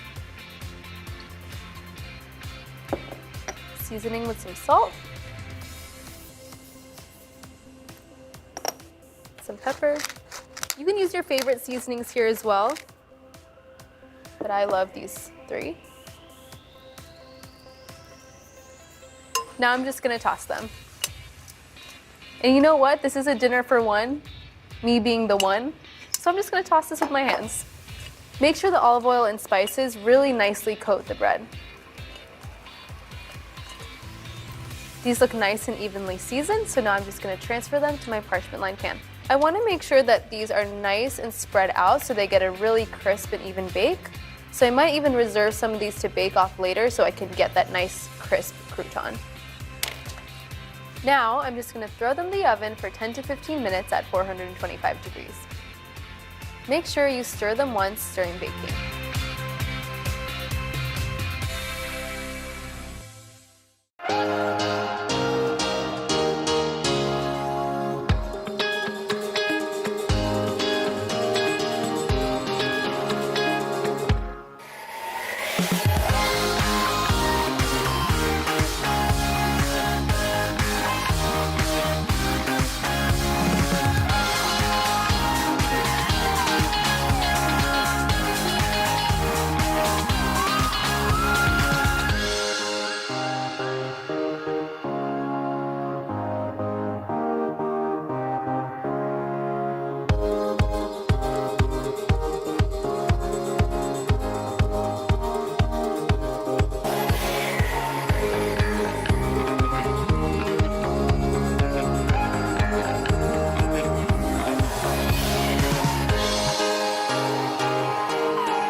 Well, guess what? My croutons are done. They look nice and golden and crisp. So I'm just gonna let them hang out and cool while I make my dressing. For the base of my salad dressing, I'm using tahini. If you don't know what tahini is, it's simply sesame seeds that have been ground up into a paste that's similar in texture to a peanut butter. It is my favorite savory grounding base for sauces and dressings. To my tahini, I'm gonna add a little bit of mustard, just for a bit of flavor. I'm gonna add some extra virgin olive oil, just a little. I'm gonna add some fresh lemon juice to this dressing to balance out the earthiness of the tahini. I also love a little tang in my dressings. It's gonna be so good. You want your salad dressing to be really bright and flavorful, especially when we're pairing it with a tougher green like a kale. All right, my lemon is in. I'm gonna whisk this a bit. Now I'm gonna add some of my spices. Got some freshly ground black pepper.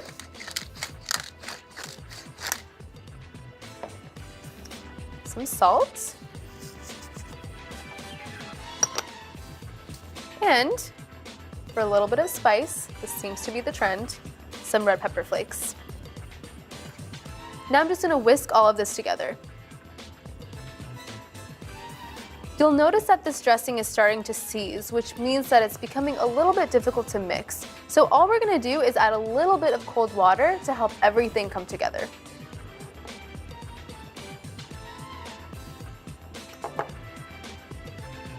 You can add more or less water to get the dressing to your desired consistency.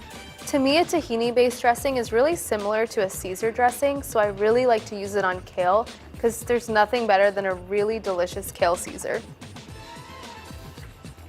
Look at how creamy this is. and no dairy.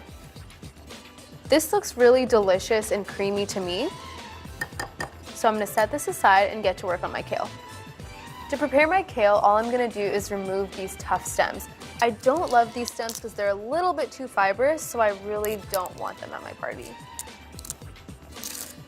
You can just tear it straight off and discard the stems. You could use a knife to chop this up, but tearing it is a lot more fun. Kale is a really good salad green because it's got all of these ridges that allow the dressing to really get all up in there. See ya. I like to keep the kale in bigger pieces here because when I marinate it in the dressing, it's gonna wilt down a little. I'm a kale whisperer. We're making kale fun again. Really? You thought you didn't need another kale salad? You were wrong. This is the only kale salad you'll ever need. And I'm not biased at all. This is completely impartial. It's not like this is my favorite kale salad or anything.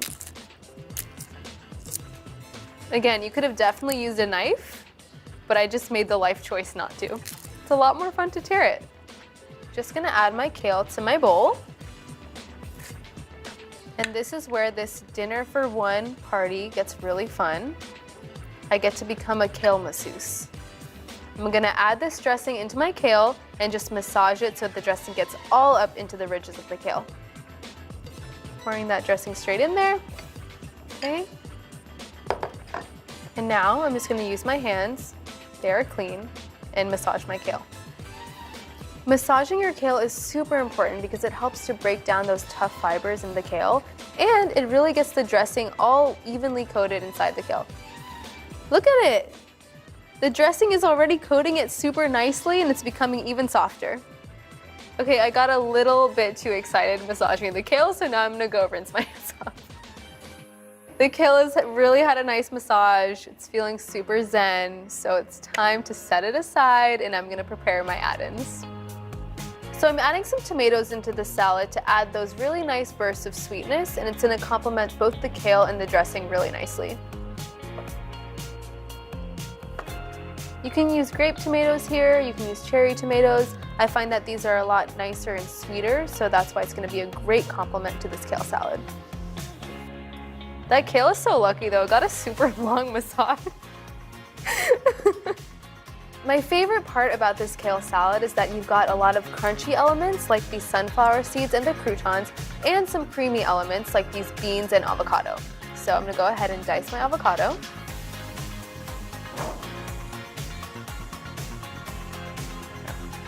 So pretty.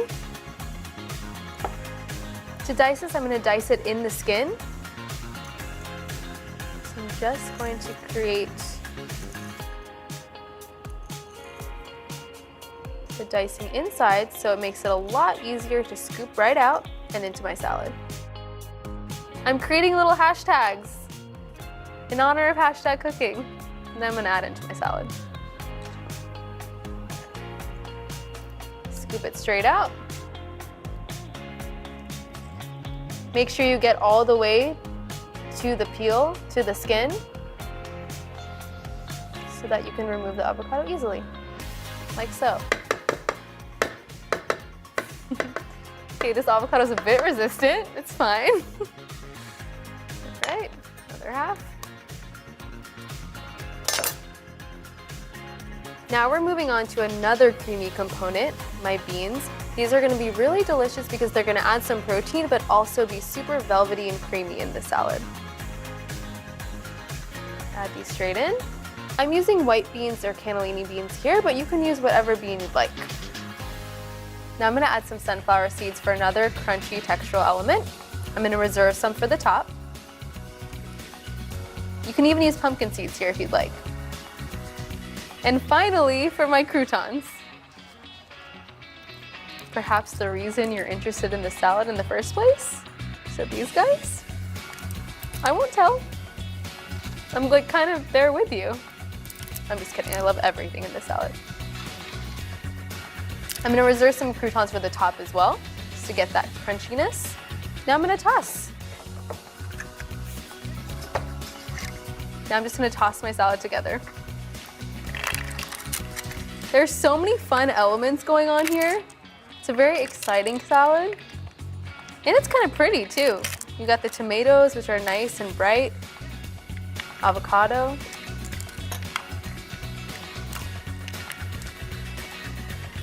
To finish it off, I'm gonna add some sunflower seeds on top. We're a little bit about aesthetics here, not gonna front. And some croutons too.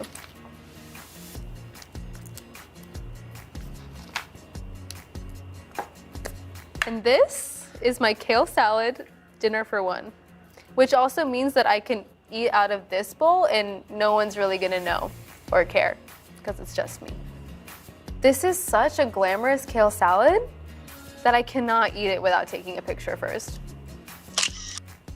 This will inspire any kale hater or kale skeptic to eat their kale, I promise. Just try it out. Now it's my turn to try it out. And even if I don't finish this all right now, this stores super well because it's just gonna marinate in its dressing for longer and get even more flavorful. Here I go. You just gotta get a little bit of everything. Some of the kale, the crouton, the tomato. Maybe it's too much for me to get a bit of everything, but I'm gonna try. Okay. I really am trying to get a bit of everything and it's not gonna work. Will it work? Okay. Here I go.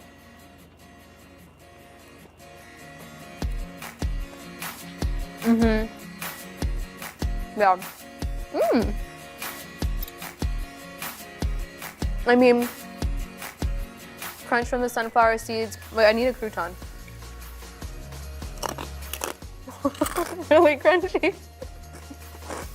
So good. Can you hear that? You can hear that? You know what? I think there are gonna be a lot of kale converts after they try the salad.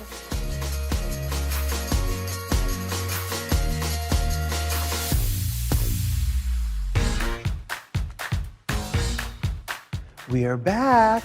I'm Anthony Contrino, and it is time to get saucy. We've got a brand new kitchen and new episodes coming your way this summer. Tune in to Today All Day, Mondays at 11 a.m.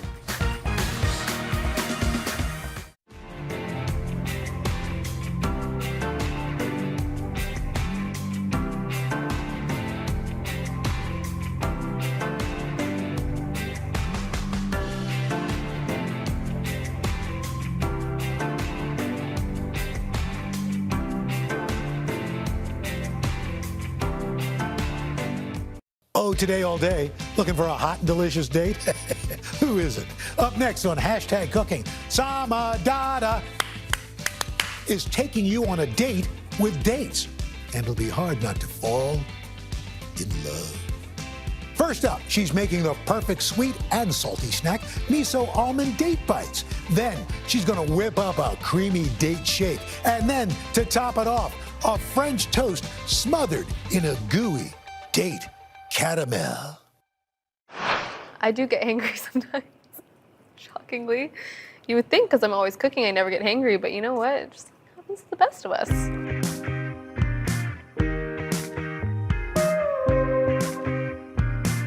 I have been dating for a long time, and no, it's not what you're thinking. I have been eating dates for a long time. I grew up around them, especially during Ramadan when we would eat them to break our fast. And since then, I've been absolutely hooked, and I #cannot stop dating. I want you to be just as obsessed with dating as I am, so I'm gonna show you 3 of my favorite recipes. First up, we've got my miso almond date bites, which are salty and sweet. Then I'm gonna show you how to make my super simple vegan date shake. And finally, we're gonna make my favorite French toast with an almond butter date caramel. When you're shopping for dates, let me tell you something important. Make sure you're looking for the medjool variety. These are a lot sweeter and chewier than their other counterparts, which tend to be a bit drier and not as great to bake with, or cook with, or eat as a snack. I like to eat these plain as well, which is why I look for a nice, delicious, chewy, sweet medjool date, because you want something that's a nice, sweet snack, but you don't want anything that's dry. These miso almond crunch bites have everything going for them. They've got some umami from the miso, some crunch from the almonds. They're the perfect snack to keep in the fridge for when you want something a little sweet, but you still want to eat something wholesome. I'm putting in a solid amount because I love a date. These are going to act as a really nice base, a really sweet and chewy base. It's going to allow these bites to stick together, and we're not going to add any other sugar. I think that's way too many, but I don't care. So I got my dates in my blender, and now I'm going to add my almonds. I'm using just raw almonds here. These are going to add the nice crunch to these bites. We love a lot of texture here. Now, to seal the deal, to seal those almonds in, I'm going to add a little bit of almond butter. You can feel free to use a peanut butter or cashew butter. If you have any other butter in your pantry, feel free to use it. The almonds and the almond butter make this snack super wholesome and delicious. Now, we're gonna add some shredded coconut. Make sure you use the unsweetened variety here because the dates are already gonna add a lot of sweetness to the snack. So pretty. We're gonna add a little vanilla extract, just for a little vanilla. And finally, I'm gonna add some white miso paste. This is made from fermented soybeans, and I know what you're thinking. You're thinking about miso soup. Stop that train of thought, halt it right there. This is just gonna add some nice umami flavor and balance out that really nice sweet date and almond combination. Gonna finish this off with a little pinch of salt just to bring everything together. Pull out that sweetness. Little pinch, not too much. And then we're ready to blend. Are you ready? I'm ready.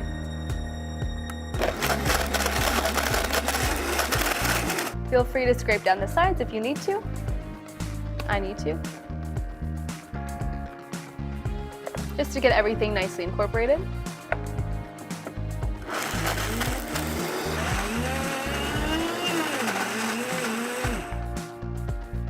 What you're looking for with this dough is to have some nice texture. So we don't need everything to be completely pulverized. Totally fine if we have some little bigger or smaller pieces of almonds.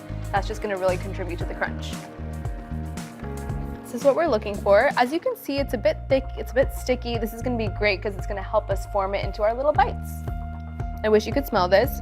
It's like warm and salty and sweet, and I haven't even tasted it yet. Okay. I'm using a really cute cookie scoop here. We want it to be just shy of about a size of a golf ball, but you can make them bigger or smaller if you'd like. I like a little bite-sized bite I can just grab from the fridge when I want something a little sweet and salty. As you can see, this is what we're looking for. You can see a little piece of date here. You've got some different sizes of almond pieces. This is good. We like this. We like texture. It's a work of art. We love this bite. Look at how cute. First one done. My biggest struggle with no-bake recipes like this one is that it really is a challenge to get everything to the parchment paper before I eat it all. But I'm doing okay so far. I did sneak a little bite though. Don't tell anyone. The dates make it really nice and sticky to form into a little ball as well, which is really great. They add a little sweetness. They allow it to adhere together. See, this is why I love dating. Look at that. Super cute. I always have this in my fridge or freezer because I'm always a little hungry. I always like to snack, so this is really nice to know. I feel secure when I have this in my freezer or fridge.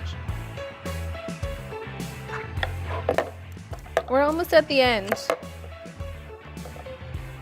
There's a light at the end of this blender tunnel. Pretty good. Rolled out all of my dough into these cute little bites. And now I'm just gonna let them nap in the fridge for a little bit just to firm up while I melt my chocolate.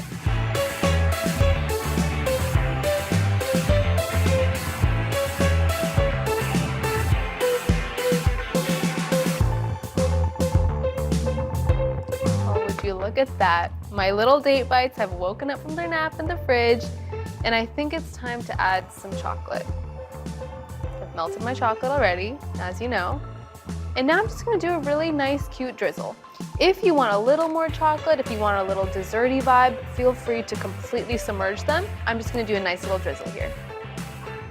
Look how smooth and melty that chocolate is. Look at that. All right, we're gonna start drizzling. You don't need too much on your spoon. Go a little light-handed so you can get a nice, cute, delicate drizzle. Or you can go full force, do a really heavy drizzle. whatever is up to you. The reason I like melting chocolate with coconut oil is that it makes the chocolate really smooth and nice, really drizzleable. Drizzleable. I just make up words, honestly, at this point. Got my own dictionary, drizzleable. Makes it easier to drizzle. Feeling like you want more of a chocolate moment, feel free to completely submerge. Take them for a swim. I will not judge you. In fact, I'll support you all the way. If you're getting fancy, you can even do a little crisscross action like this. I mean, come on. Picasso called. He wants his date balls back. All right, last one. They look so cute. And now I have one final little step. Just gonna add a little flaky sea salt on top. It's gonna bring out that chocolate. It's gonna balance out the sweetness. I love using flaky sea salt over my entire life. You ready? Just a little. It also looks really pretty too. Those big chunks of flaked salt, so pretty, it's a little fancy. These bites are gonna take another little nap in the fridge for about 30 minutes. I want this chocolate to firm up and then they'll be ready to eat.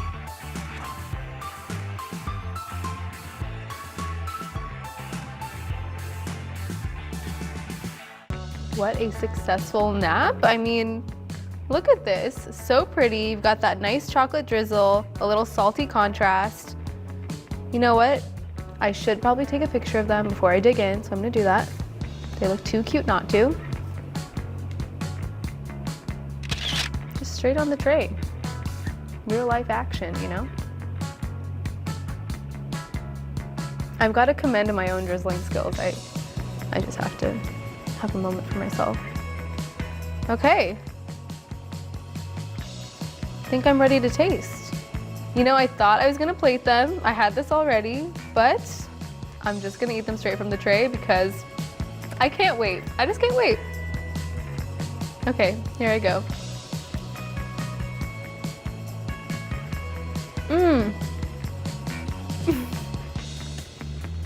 Look at that little almond piece in there. So sweet. The dates, it's definitely in my teeth. The dates are so nicely sweet. The almonds add substance, a little crunch. That chocolate on top just seals everything together. And the salt brings all of the flavors out. And that miso, and gives this sort of savory undertone. There's a little salt, just trying to pick up the salt. No salt left behind, you know what I'm saying? These are so good. You guys have to try these. You guys have to try these.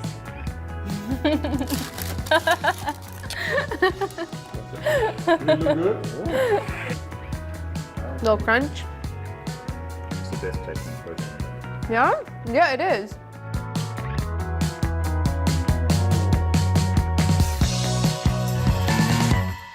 So, have I convinced you to eat more dates yet? No? Okay, that's kind of crazy. Well, challenge accepted. I'm gonna go grab the ingredients for my irresistible date shake and show you how it's done.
Not to brag or anything, but there are a lot of date farms in my home of Southern California. And with the date farms comes date shakes. I wanted to make a super creamy and delicious date shake, but without any of the dairy. But shh, don't tell anyone. They'll never know. Okay, I've got to preface this recipe by telling you something. It is so easy to make, you'll never believe it. I'm just gonna add all of my ingredients into my blender, and it does all the work for me. I've got my dates here. They're pitted. Don't leave any pits in there. That may not end well for you. Adding them straight into my blender. To make that super creamy milkshake vibe, I am using frozen bananas. This is a great way to rescue any of your ripe or nearly perished bananas that have just kind of been sitting on your counter for a while. Freeze them, make banana bread with them, make this date shake, super versatile. Also, when you're freezing your bananas, make sure to just cut them up into cute little slices like this. It'll make it a lot easier to blend. I like the nice little ice cream vibe that these bananas will give this date shake. Super good and flavorful. And the bananas add even more natural sweetness. In we go. A couple more things I'm adding. Some vanilla extract. And because I really want to feel hugged by this date shake, I'm gonna add cinnamon because we all know cinnamon is like a hug in spice form. You know? Do you agree with me? I agree with me. Adding my cinnamon. Perfect. Now to blend everything together, I'm gonna use some unsweetened almond milk. You can totally use another non-dairy milk option. An oat milk or a coconut would be really nice here as well. Adding my almond milk into my blender.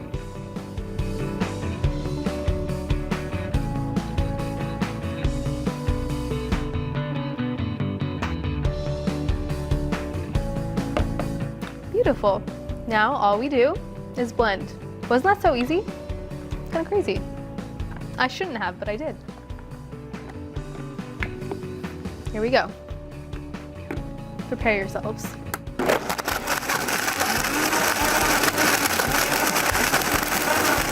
I'm really excited because I think we're done. Now all I'm gonna do, pour it into my glass and enjoy. Okay.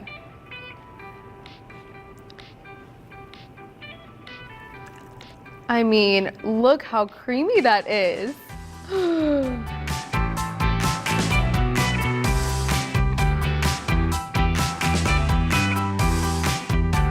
That was it. That was our recipe. I need to send a picture to my parents. They're still in Southern California. They'll be really jealous. Okay.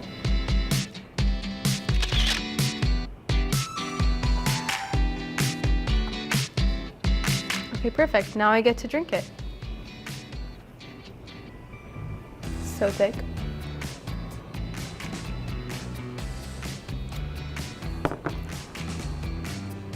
It's too good. It's crazy that this is a plant-based milkshake. It's so creamy. It's so velvety, but there's no milk in it. We love a vegan date shake vibe. So good.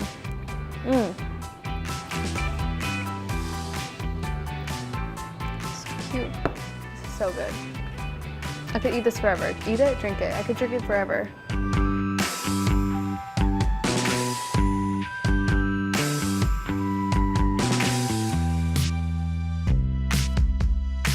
My final recipe that really celebrates the magic of dates is an almond butter date caramel that you will want to put over your entire life, but we're just gonna put it on some French toast. I'm gonna go clean my blender and get the ingredients.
In college at Berkeley, whenever I went to breakfast with my friends, they would always go for the Eggs Benedict, the veggie omelets, but for me, I only had eyes for the French toast.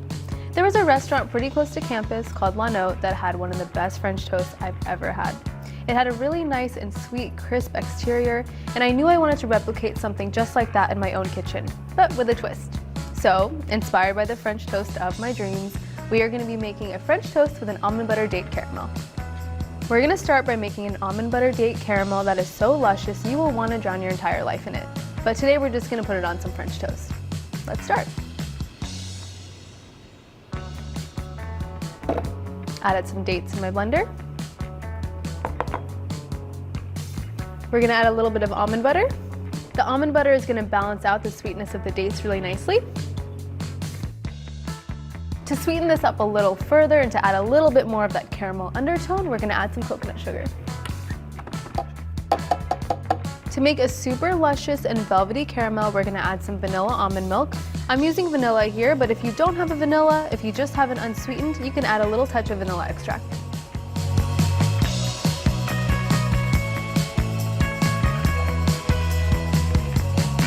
My blender is truly my kitchen BFF, so now all we're going to do is blend it right up.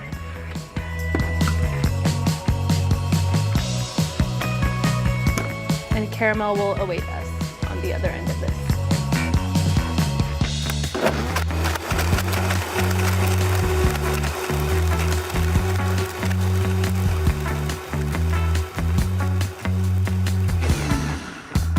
Okay, I think we're looking good. Look at how luscious that is. And of course, a traditional caramel is made by heating sugar up on a stove, but this is my version of a caramel that uses dates. Now you can see why I want to put this over my entire life.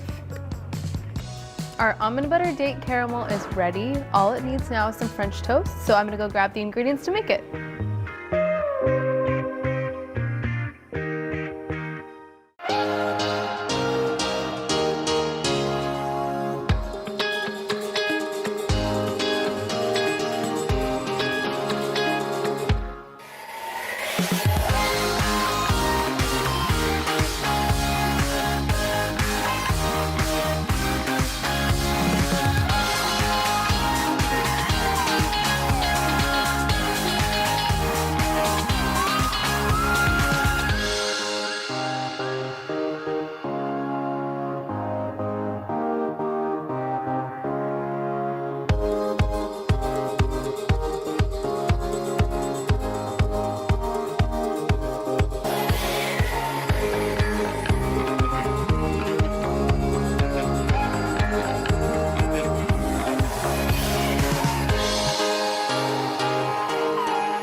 It's time to make our French toast. I've got all of the usual suspects here.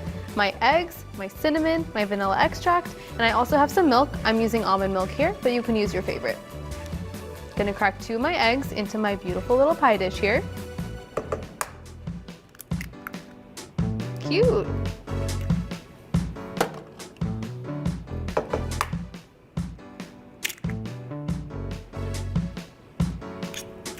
Perfect. I'm gonna whisk my eggs together until you don't see any separation between the yolks and the white.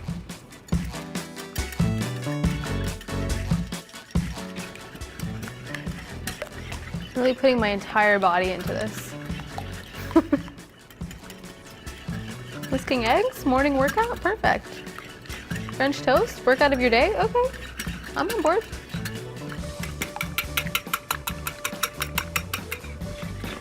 Okay, this looks nice and smooth. Now I'm gonna add some of my almond milk.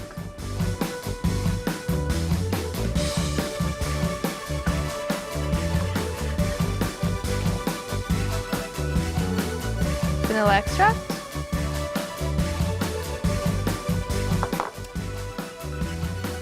Vanilla extract for me is a must when I'm making French toast. I just love that little extra sweetness, that little essence, really brings it to life.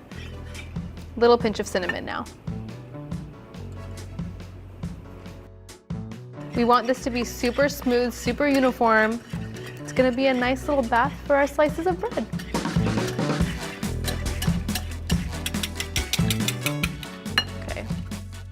I'm gonna add a little coconut oil to my pan, let it melt, and then that's gonna be perfect for me to fry the bread in.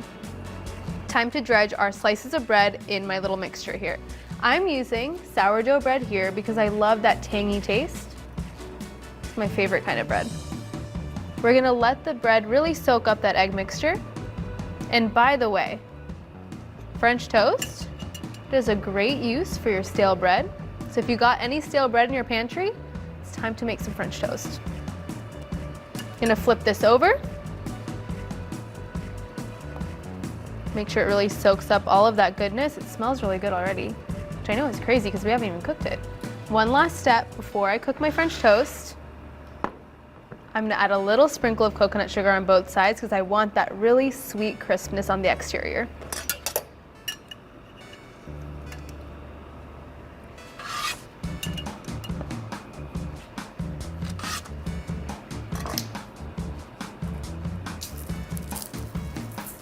Look at that. It's gonna get some nice color as well. Now we're going straight to my pan.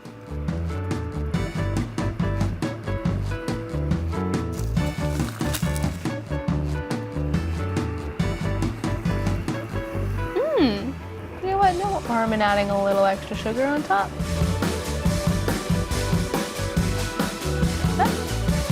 So we want to cook these until they're nice and cooked through, golden brown on both sides, about 3 to 5 minutes per side. This is a great brunch recipe, a great breakfast recipe, and honestly a great dinner recipe too. Like, who are we kidding? We can have French toast for dinner. There are no rules. I like pan frying these in coconut oil as well because I think it plays really nicely with that coconut sugar. All right, we are going to flip.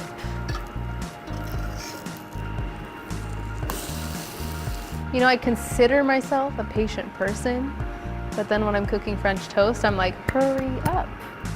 Can't wait all day. It's not even that long. I don't know why I'm being so dramatic. Just gonna flip my second piece. Look at that color, looking so golden. Ready for a photo, ready for some caramel, some date caramel.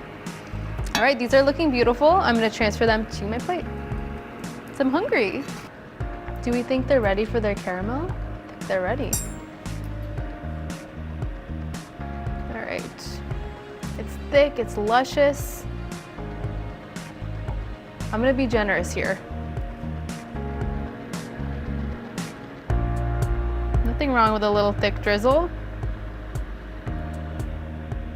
Gotta dip in for some more.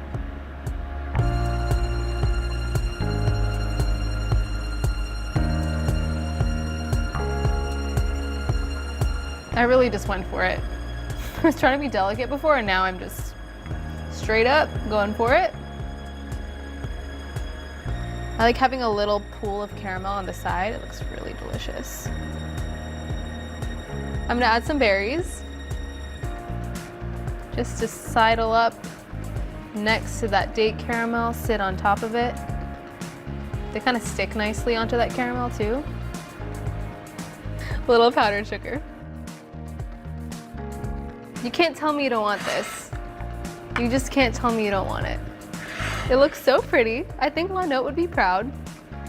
I should probably send them a picture. Maybe I'll slide into their DMs. Oh, it looks so pretty.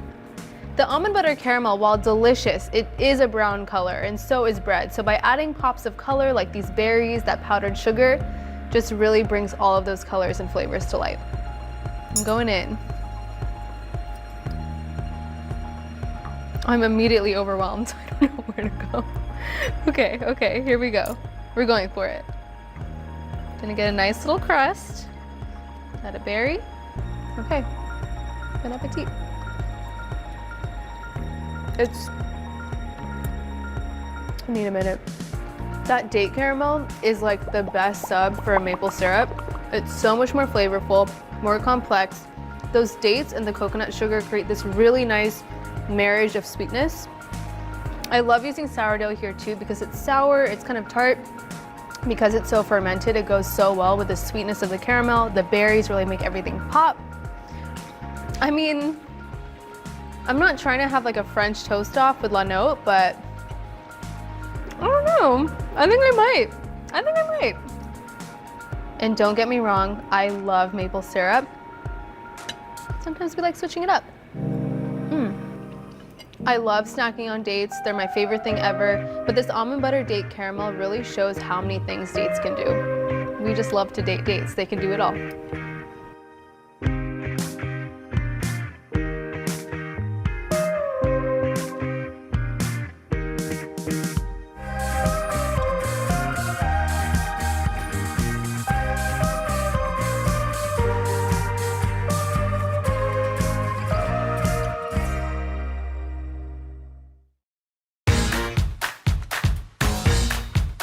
We are back. I'm Anthony Contrino, and it is time to get saucy. We've got a brand new kitchen and new episodes coming your way this summer. Tune in to Today All Day, Mondays at 11 a.m. Oh, Today All Day, summer's officially here, so get outside, do something fun. Up next, Sama Dada is sharing the ultimate menu for a perfect picnic party in the park. This is sort of like playing with Play-Doh, but it tastes good and it's edible. Play-Doh is not edible, I don't think. Play-Doh is edible? No. Why? There's no way. I just learned that Play-Doh is edible. Don't eat it though. That's disgusting. Just eat these instead.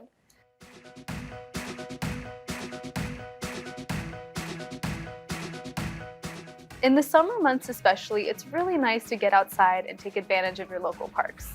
And listen, I am your dream picnic guest because I never come without the most important thing, food. So I'm gonna show you how to make 2 of my favorite recipes for your next #picnic party, my easy homemade turmeric hummus, and my favorite spiced chickpea burgers with the delicious red pepper sauce. Some may say it's sacrilegious to make hummus with canned chickpeas, but you know what? Convenience is a gorgeous thing, and you can still get a really delicious result with the canned chickpeas that have been sort of hibernating at the back of your pantry for quite some time. If you're freaked out at all by making hummus at home, just don't be, because you know what? All you need to make it is a blender. So let's start. Starting with my canned chickpeas, adding these straight to the blender. They're so cute. I'm gonna go ahead and add my tahini. You cannot have hummus without tahini. It is like peanut butter and jelly, you know what I mean? So don't forget it. You just simply can't have hummus without it. It makes it nice and earthy and creamy and flavorful. Okay. You've got those really savory flavors from that tahini, from the chickpeas, so now we need a little bit of tartness, and that's where our lemon juice comes in. Just gonna roll the lemon to release some of that juice.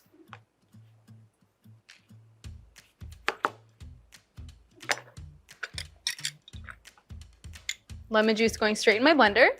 It's gonna make this hummus really bright and zingy. I will warn you, once you learn how to make this hummus at home, you may never go back to store-bought. I'm sorry, but I'm just not sorry. Perfect. Lemon is done. Now I'm gonna add in my garlic. I like using raw garlic here because it has a really punchy, flavorful taste, and we want all of that flavor in this hummus. Here's where we really spice it up, okay? we're gonna add my 3 favorite spices. I'm adding some cumin.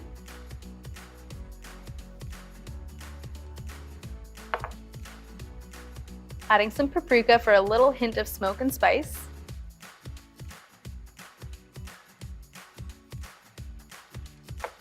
And what would this turmeric hummus be without turmeric? It doesn't make sense. So I'm adding my turmeric in.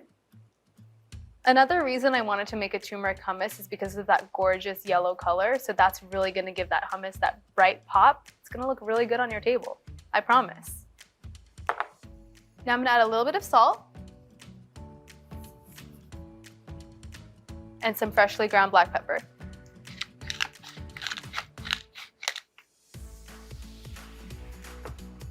Now I'm just gonna blend.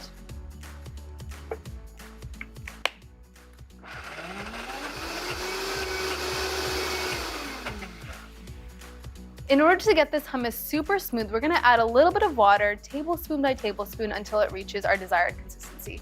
For me, that's very smooth and velvety and luxurious.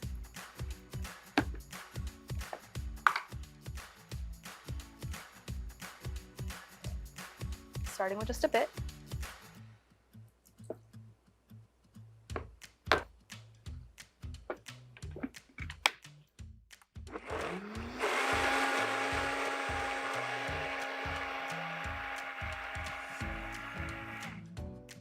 The trick with this hummus to get it super velvety smooth is when you reach your desired consistency, blend it for an extra 3 or 4 more times. That's gonna make it even more smooth.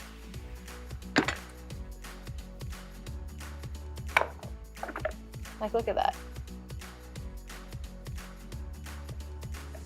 Oh my God, I cannot wait. Let me just adjust to taste. See if it needs anything.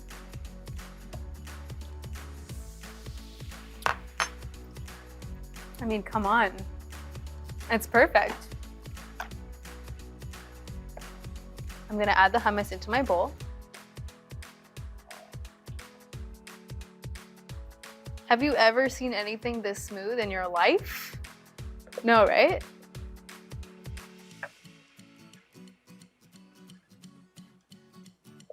Okay. Now, let me show you how to adorn this hummus. I'm gonna smooth it out. I created a little swoosh so that the olive oil and spices have a little home. Drizzle some olive oil on top. Sprinkling with a little bit of za'atar. If you don't know what za'atar is, it's a Middle Eastern spice blend with sumac, sesame seeds, and another host of spices. It's so good. If you don't have za'atar, don't worry, you can totally omit it, but I think it tastes amazing with it.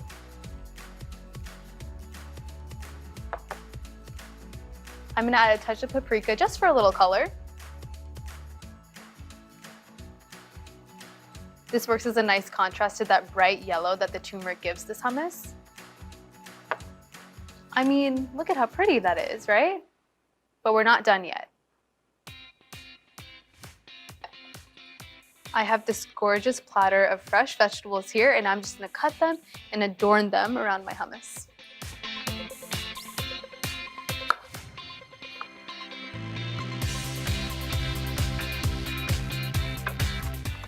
If you don't feel like slicing your veggies yourself, no worries. You can buy it pre-cut. I've got some time on my hands. I mean, this is art. Monet? Is that you? It's me.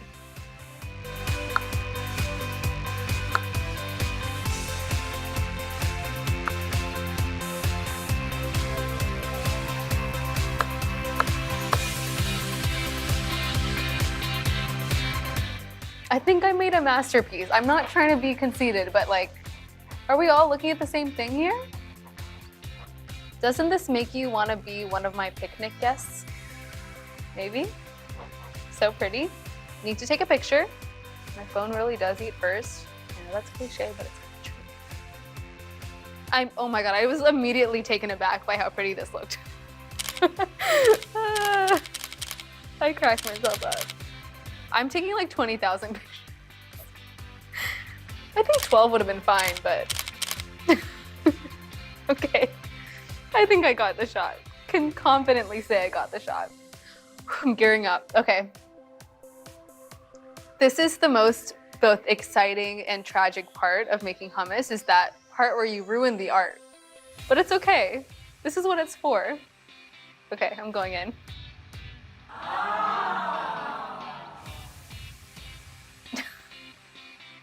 Did that make you all feel things? Because I just felt really emotional. Okay, ready to taste.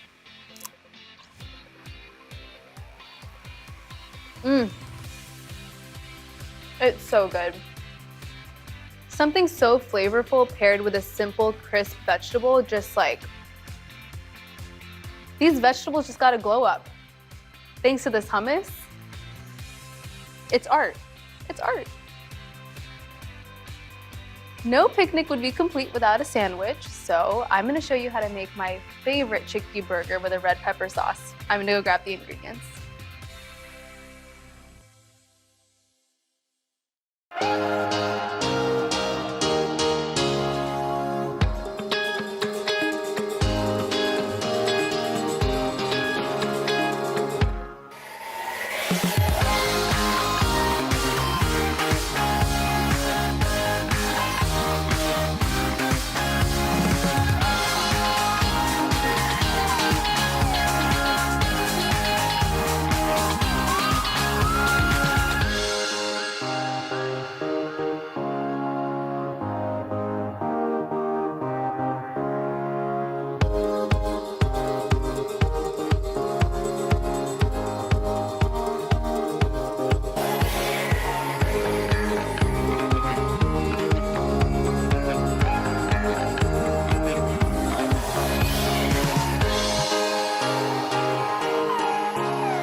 To turn your favorite hummus into my red pepper special sauce, first cut 2 peppers in half and de-seed them.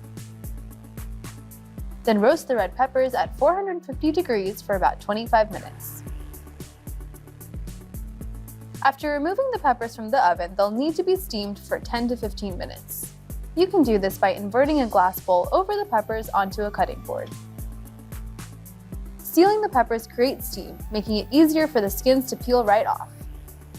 Remove the pepper peels and discard. Yep, they're a little slippery. Roughly chop the red peppers into large pieces. Add 2 cups of your favorite hummus to a high-speed blender. Homemade or store-bought will do just fine. Now, drop in your roasted red peppers.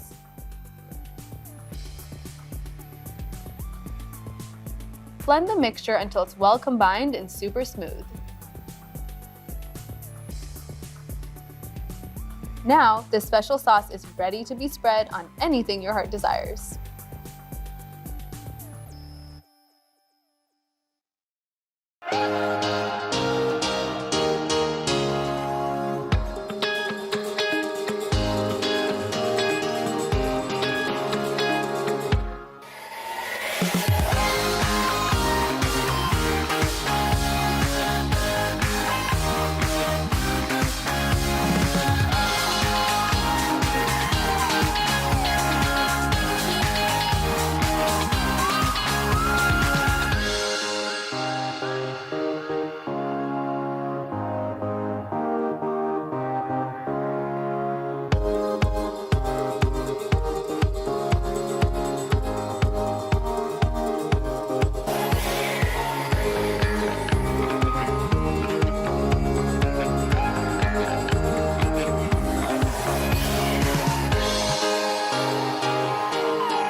a good veggie burger recipe in your back pocket is sort of like having your best friend on speed dial. It's pretty useful.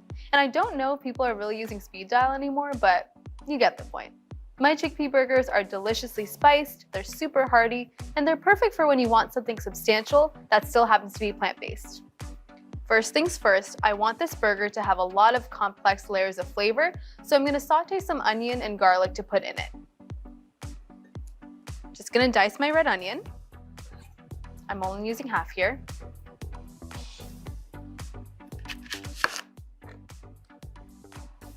I'm using a red onion here because I really like that it adds that nice sweetness. It's gonna be so good in this veggie burger.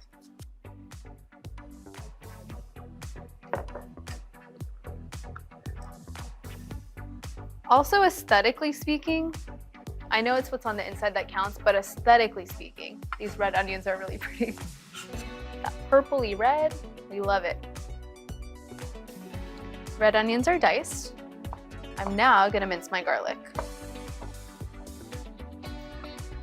Great way to mince garlic. All you're gonna do is take your clove, use the flat edge of your knife, get some of your aggression out, and then start mincing. I'm gonna do this with all of the rest of my cloves.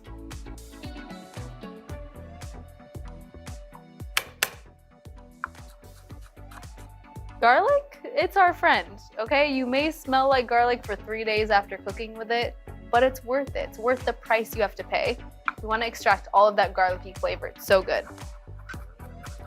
And we're mincing it really finely so that we can get out all of that flavor, all of that aroma, all of that garlic perfume that will plague you for the next 3 days.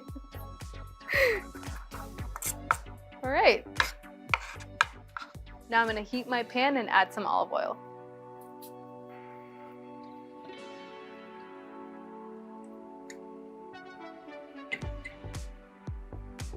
My oil is shimmering, and now I'm gonna go ahead and add my onions. Got some resistant ones in here. Don't worry, you're gonna become a burger. It's something to celebrate. All right. We want these onions to be tender, translucent, starting to brown around the edges. When we get a little bit of that caramelization, it's gonna impart so much flavor onto these burgers. And you might be wondering, why didn't we add the garlic with the onions? But we can't do that because the garlic takes a lot less time to cook, so if we added with the onions, it would burn. And that's not cute. My onions look perfect. They're nice and golden brown around the edges. They're tender, translucent, which means it's time for the garlic.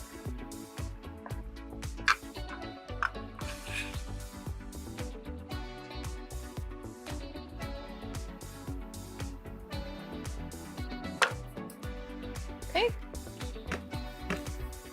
Doesn't need too much time to become a little brown, about 2 minutes. Don't forget, and I'm reminding you here, to season with salt and pepper.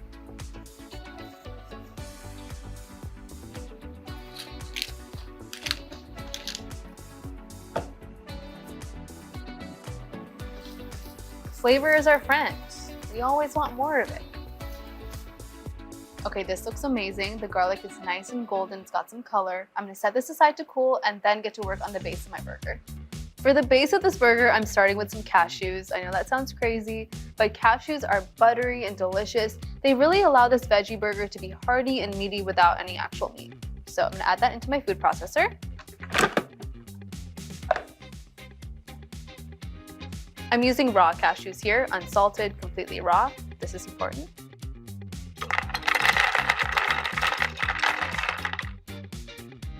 All I'm gonna do is process these cashews into a nice fine powder, kind of like a flour.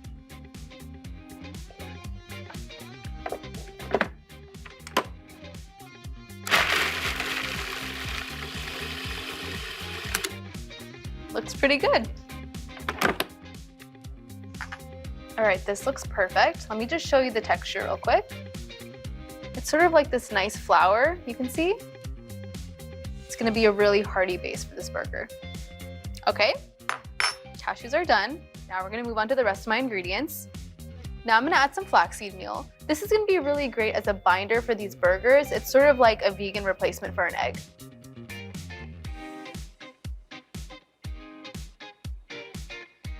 Okay, looking cozy in there.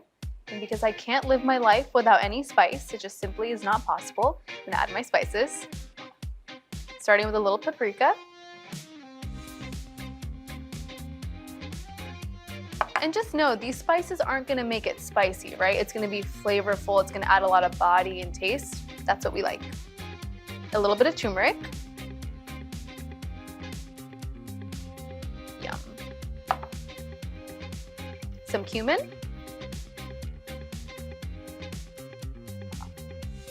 And finally, some coriander. This is a chickpea burger, so we gotta add our chickpeas. These are just drained.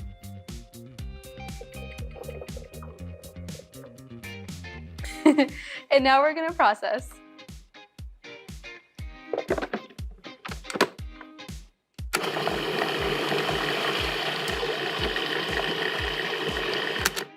It's okay if this mixture isn't fully pulverized. It's kind of nice to have a little bit of that chickpea texture, so don't sweat it if you've got a little chickpea hanging out in there. Now I'm just gonna add some olive oil, and then remember my onions and garlic from earlier? These are going in there as well. A little olive oil. And then my onions and garlic.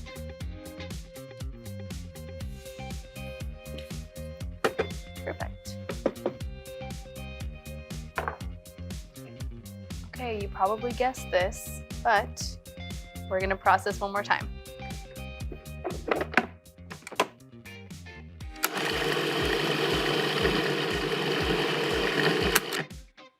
My mixture is looking amazing. Gonna transfer it to a bowl.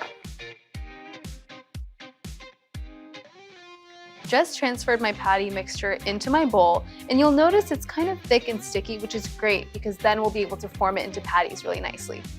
Because I want this to have a little bit of zest, a little bit of something herby, I'm just gonna add some cilantro in here. You can totally use parsley if cilantro freaks you out, I won't judge you. I'm just gonna roughly tear them. I like those big pieces of herbs, but if you want it smaller, you can totally chop it. Okay. Mix that in. And now we're ready to form them into patties. A couple things I want to do before I form these into patties. First, remove all my rings, because I wear like 12,000. And now I'm going to oil my hands just to make sure that nothing sticks to them.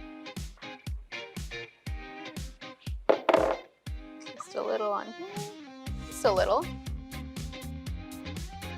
Using extra virgin olive oil. I think you're moisturizing your hands, but you're really just prepping to make your burgers. Okay, here we go. It's very fun, very therapeutic, and look how well this sticks together. So I'm gonna form these into like a little ball at first, and then I'll flatten them out into patties. You can really make these as big or as small as you'd like. I'm going for like a major burger situation, but you can also make little small burgers as well if you want little bite-sized snacks, if you want to throw them on a salad. They're very versatile.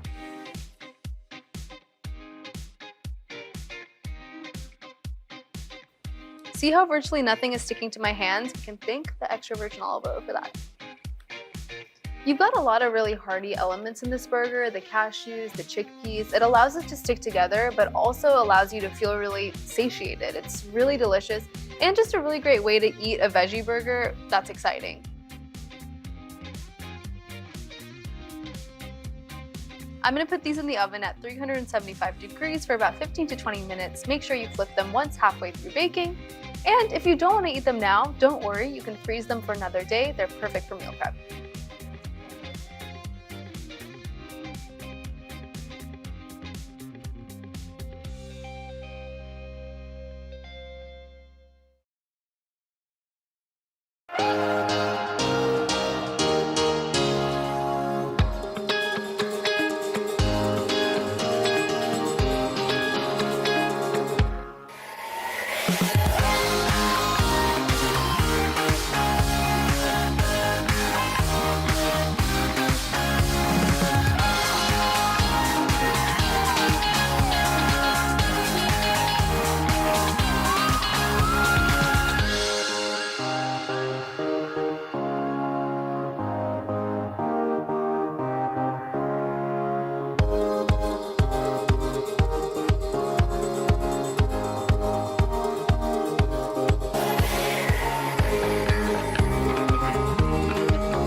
I mean, is this a joke? Look at this. That crisp golden exterior. It looks so beautiful. If you did want it to be a little more crisp on the outside, feel free to sear them. But to me, this looks perfect. It's time to assemble my burger. I'm very excited. I've got my bun, got my tomatoes, my lettuce, and I have a little red pepper special sauce to go in the burger as well. So I'm gonna go for it. Got my bun. I like a lot of sauce, so I'm gonna go ahead and be generous here. This is gonna add more flavor, a little bite, and some nice color too.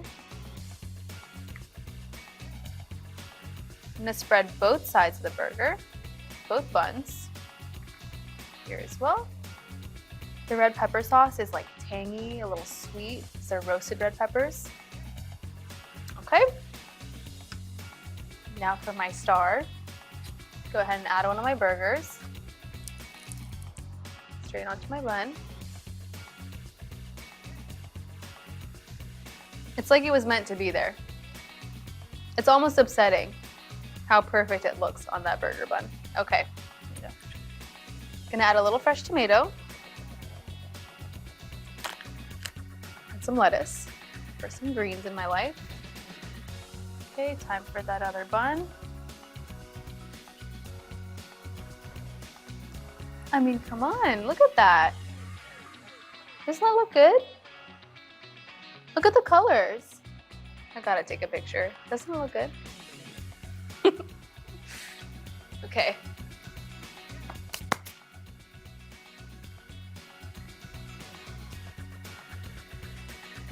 Oh my God, look at that. All of those layers of flavor. That looks really good. Okay, is it time? I'm nervous I'm not gonna eat this in a cute way at all, but I guess it really doesn't matter. Okay, here I go. I'm gonna go from this side. This seems more approachable to me. Okay, here we go.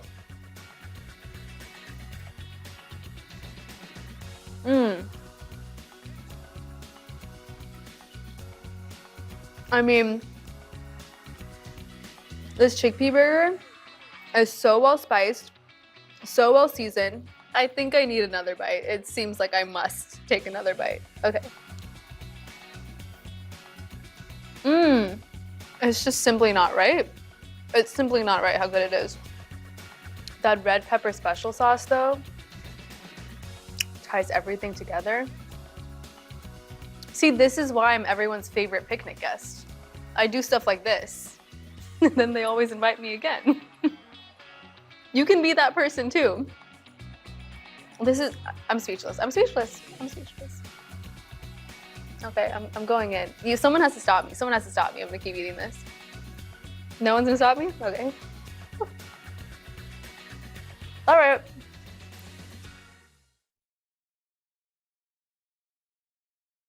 Going to Central Park is one of my favorite things to do in New York. It's the perfect place for a picnic party. I invited my sister and my best friend for a little afternoon lunch. Hey! Come on. Okay guys, look at my crudité prata. Yeah, I'm eyeballing it. I cannot live my life without hummus, and I love bringing it to a picnic because it's easy to pack and snack on.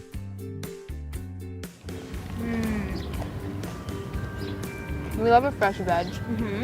And a yeah, hummus is so good. What do you think? Hummus is so good. My chickpea burger is one of my favorite plant-based meals. It's hearty and comforting, plus it's great hot or room temp.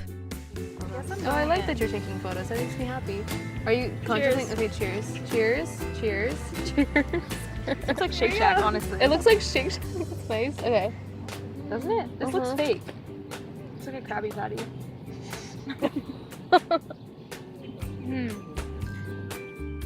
There's nothing I love more than sharing my food with the people that I love, and a picnic is a great place to do it. Let's do it. Okay.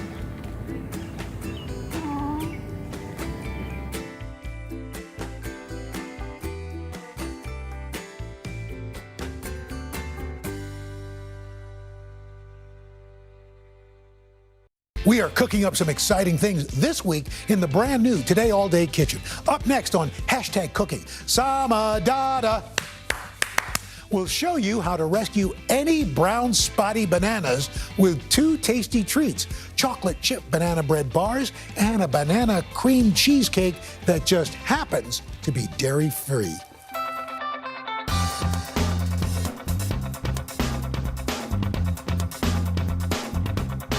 Welcome to #Cooking.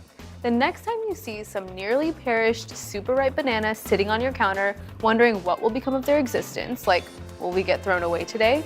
Don't toss them, please save them. Rescue the spotty bananas, #save the spotty bananas, and make these recipes.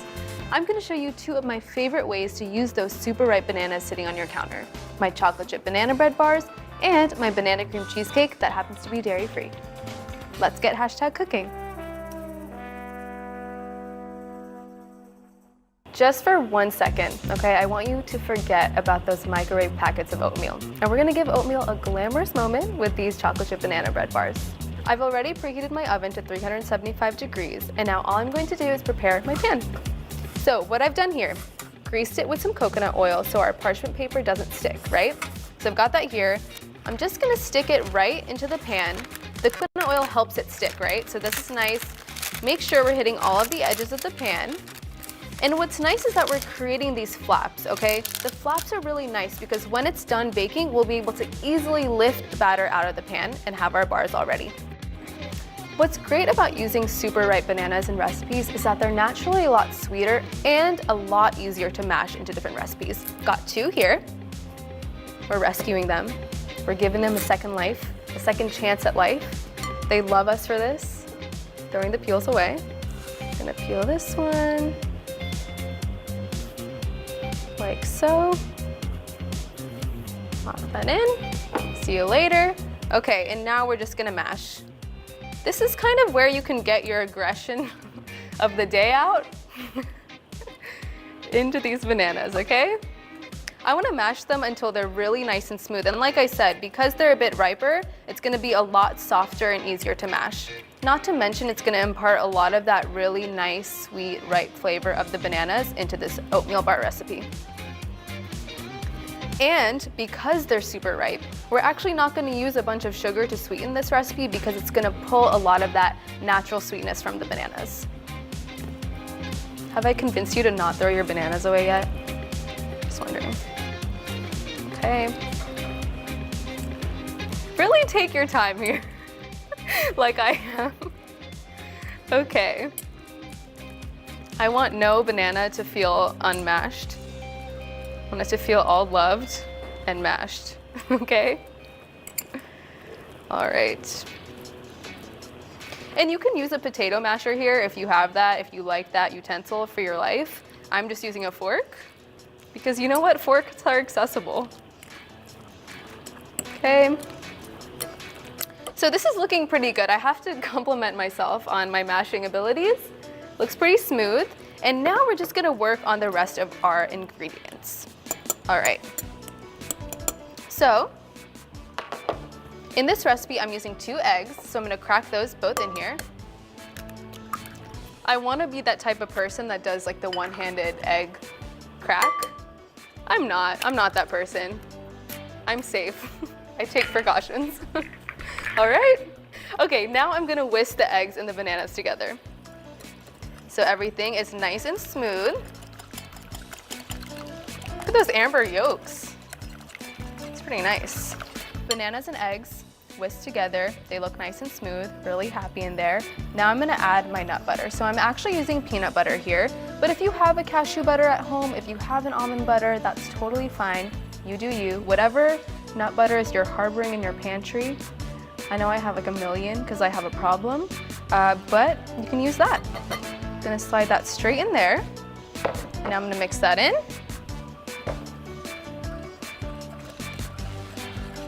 All right, and then I'm gonna add my melted and cooled coconut oil, my vanilla extract, and if you haven't noticed already, the best part about this recipe, other than giving your sad bananas a second life, is the fact that we're making everything in one bowl. Like, you can thank me later for the less dishes that you'll have to do in your life, okay? I'm just using a touch of coconut sugar. Gonna add that in there, and then some maple syrup. It's gonna really give this nice, warm, golden flavor to these oatmeal bars. Now that I've mixed all my wet ingredients together, I'm gonna grab my oatmeal, the star of the show. It's about to be super glamorous. Add it straight in here, along with some cinnamon. I love cinnamon, I think it's amazing, but you can totally use another spice if you want. You can use maybe a nutmeg if you like that better. I'll leave that choice up to you. And then some baking powder. And then, I'm gonna mix everything together. Make sure everyone just becomes friends in here. Make sure we grab the edges, the sides of the bowl, incorporate it really nicely.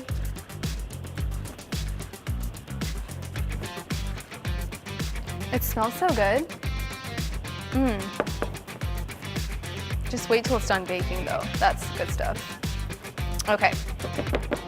Now finally, this is a bit of the dessert for breakfast moment that I like to really capture in all aspects of my life, the chocolate chips. Just gonna fold these in.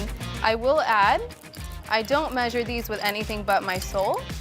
That's just how I choose to live my life, but again, you live yours the way you wanna live yours. I'm gonna fold that in, and you're probably wondering, like, Sama, why do you have some of these left over? Because I wanna save some for the top. Because for me, it's not less is more. When it comes to chocolate, not a thing for me. Okay, folding this in nicely until all the chocolate chips are just really nestled in there. We want them to be cozy. Okay, perfect. Now, I love myself for being prepared. We've got our parchment lined pan, and I'm just gonna add it straight into there. So lift this up. I don't know if I mentioned this, but this is my workout for the day, this movement right here. All right, so we're gonna add this straight in there.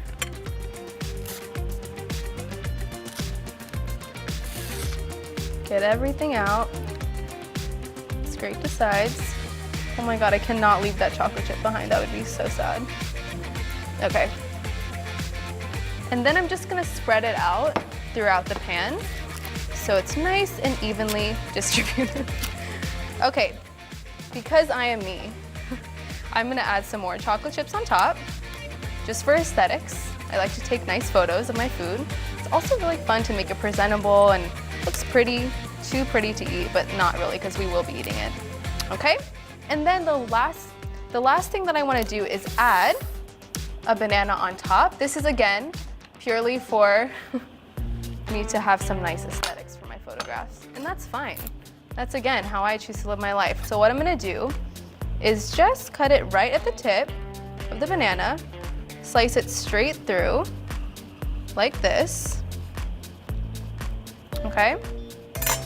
And now, I'm just gonna peel this off like I normally would. And then you've got two perfect halves of banana. Pretty easy. I'm gonna lift this straight out, and I'm gonna place it on to my bars, like that. And then the other half. And then I'm gonna add one more for the middle. Go ahead, and again, I have a piece of oatmeal on my finger. Really didn't want to be baked. Okay, and go from the top,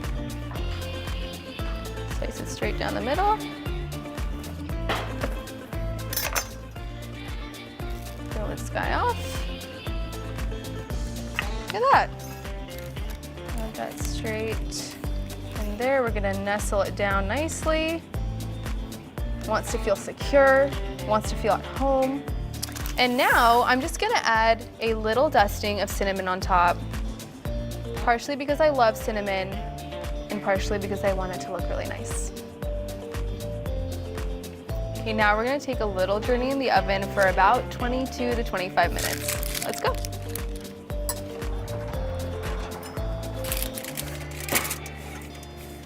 All right, hope you enjoy your time in there.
All right, we've let it cool for about 10 minutes, and now, see, this is why we love being prepared with the parchment paper. We get to just lift this straight out of the pan, and then there's no oatmeal bar that's been left behind. Like that. Okay, so the best thing about these bars, other than the fact that we're saving so many bananas' lives, is that they're super portable. So I'm just gonna slice them into little bars. You can take them on the go. You can just also have a nice sit-down oatmeal moment at home. You choose whatever you'd like to do. I love the corner piece. I'm just one of those people. Don't know why. Just crispy and caramelized on the edges, it's so good. Look at that. Delicious. And now remember these chocolate chips that I had saved for the top? See, this is why. I'm also gonna add just a little bit of powdered sugar just to get that nice contrast. A little bit there. Just on the rest of my bars. It's really pretty. Oh, went a little heavy-handed over there. Okay, so now I'm gonna take a few pictures of it because I didn't put that powdered sugar, that banana, those chocolate chips on for nothing. All right. There we go. I'm really getting the shot. Little video. Get the inside. Okay, you know what? I think we got the shot. It's my time to taste. I'm pretty excited about this.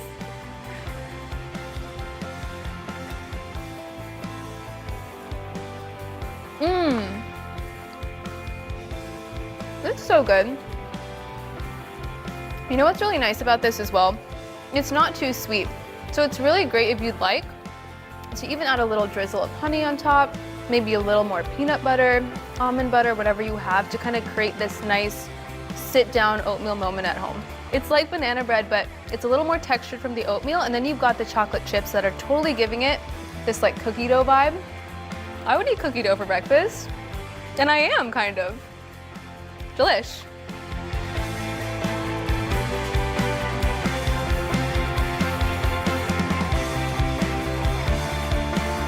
You know, this has inspired me, and I have a lot more ripe bananas in my kitchen, so I think we might have to make my banana cream cheesecake. I'm gonna go grab the ingredients.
Okay, do you want to know something crazy about this cheesecake?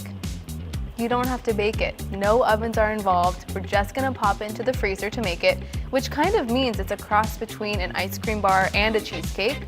Two things I really can't live my life without. So let's make it.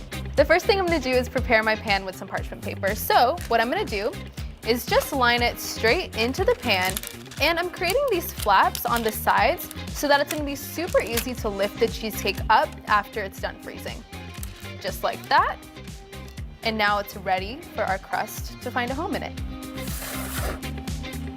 So this crust is gonna be really nice and textured. It's gonna be a little crumbly, it's gonna be crispy. Because it's gonna have a really nice creamy filling to go on top of it, I wanted to create that contrast. Everything is gonna come together in this food processor. Starting with some raw almonds as the base. This is gonna give that really nice crispy, crunchy element to the crust. Gonna toss that in there.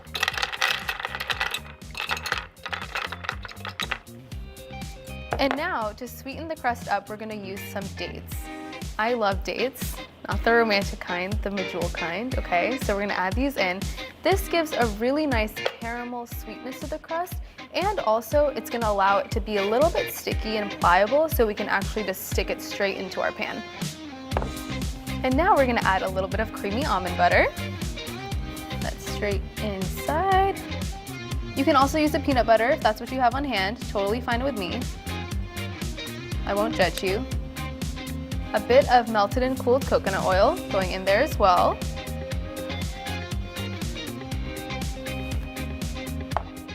A touch of vanilla extract. And then I like to use a little pinch of salt. This is gonna bring out that natural sweetness and create a bit of a contrast. Perfect.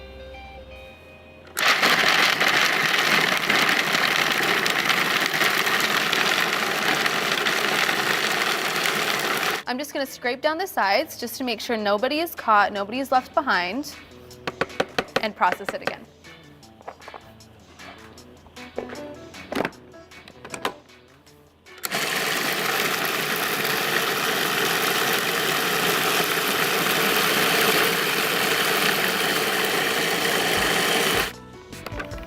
We're looking good. We want it to be crumbly, but there's also gonna be some of those pieces that remain. Now it's time to just pack it into our pan. Okay. Oh no. It's this precious crust, precious cargo. We can't waste any of it. Now all I'm gonna do is just press it into my pan. Like this. And you wanna make sure it's evenly distributed throughout the entire pan, and you can kind of see that it's sticking together as I tend to pack it. This is gonna serve as a really nice home for our creamy, luscious cheesecake filling. It's gonna be really happy sitting on top of here. We don't want the edges of this pan to feel unloved. We want the crust to be in there too, so make sure you get those corners as well. Okay. I think this looks pretty good if I ask myself. We're done packing the crust into the pan, and now I'm gonna go grab the ingredients for our filling.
The secret about this cheesecake filling is that it's actually made from cashews. They're super rich and buttery, so they're the perfect ingredient to make really creamy sauces and fillings like we're gonna do in this cheesecake. But to get it there, we need to first soak them. You always wanna make sure you're starting with raw cashews. These are completely raw and unsalted. And you can either soak them overnight if you have patience and time, or you can do what I did, flash soak them for 1 hour in hot water until they're nice and soft. You are not gonna believe how creamy this cheesecake filling is gonna be. We're starting with our raw and soaked cashews, going straight into our blender. Right in there. We're following it up with some coconut milk. I'm using full-fat coconut milk here. We're not messing around with the low-fat kind. Perfect for a really rich and creamy cheesecake filling. And I think this is a really great time to mention that this is a non-dairy recipe. I don't know if you've noticed, but all of you non-dairy folks out there, rejoice because this is for you.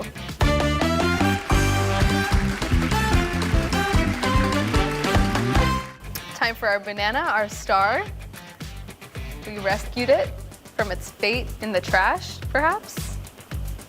All right, pop that straight in there. Just breaking it up so it's a bit easier to blend. And now we're gonna go in with our maple syrup. The ripe banana is really nice because it's super sweet already, but the maple syrup is just gonna pull it all together. I really like using maple syrup here because it's a really nice, warm, and golden contrast to those rich and creamy cashews. In there, and then a little touch of vanilla extract. Perfect. All right, we're gonna add some melted and cooled coconut oil, just a touch. Now we're gonna add some lemon juice. This is super important because you've got rich ingredients like the cashews and the full-fat coconut milk, so we want the lemon juice to give it that zing and really balance out those rich ingredients. I'm using this to catch the seeds. At home, you can even just put your fingers underneath the lemon and then catch the seeds in your hands. Little DIY. And then to balance everything out, balance that sweetness, bring it out a little bit, I'm gonna add a little pinch of salt. Okay, now it's time to blend.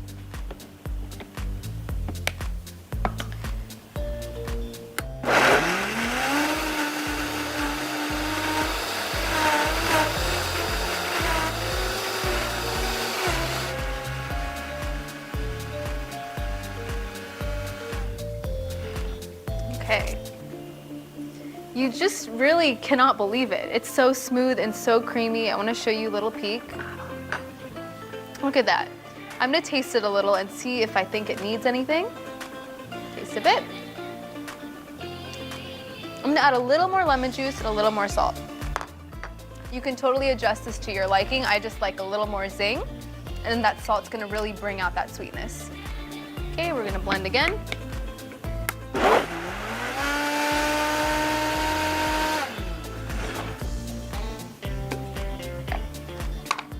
My fresh spoon and taste one more time. Perfect. All right, now it's time for this filling to find a home on top of our crust. And there's no dairy in this. Kind of crazy. I'm gonna grab my spatula. This is precious. I can't waste a bit. Now I'm just gonna make sure that's nice and smooth. You can even tap it a little bit to distribute it like this. Shake it around, make sure it hits all the edges. Now, I like to pretend I'm Picasso a little bit with the toppings. You can use whatever you'd like, but I'm gonna use some sliced almonds straight on top. Sprinkle them around. I'm gonna do a little bit of cinnamon.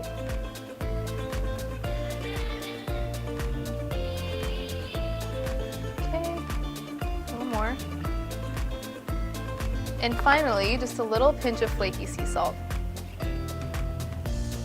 Okay, don't be mad at me because now we have to wait a little bit. We're gonna put this in the freezer for 5 hours, but I promise you it is going to be worth it. Now I'm just gonna cover it with some plastic wrap so that it's protected and it goes into the freezer for its kind of long journey. And then it's ready.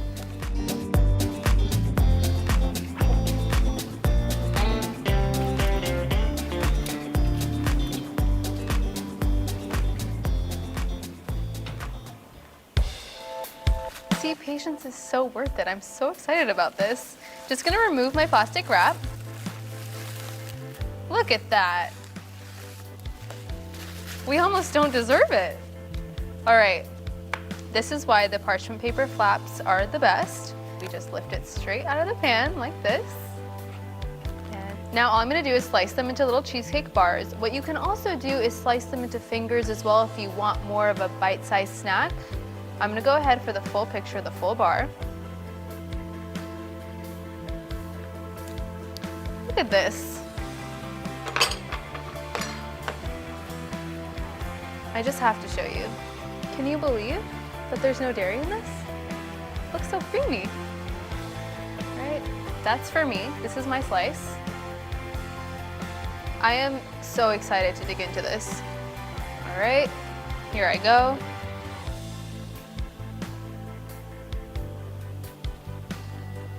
It's simply not even fair. It's so creamy. It's such a great way to use the nearly perished banana that's been sitting on your counter. Creamy, you would never have any idea there wasn't any dairy in this.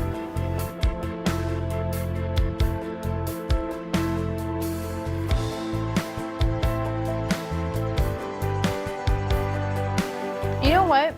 I really wish I could eat all of these myself, and I probably would, but I'm gonna be a little nice. I'm gonna send a picture to some friends and see if they wanna have some. Yes, they usually do. No one really ever says no. I mean, why would you? Wouldn't make sense. It's so good. I think I'm gonna deliver some to their houses. I'm such a good friend.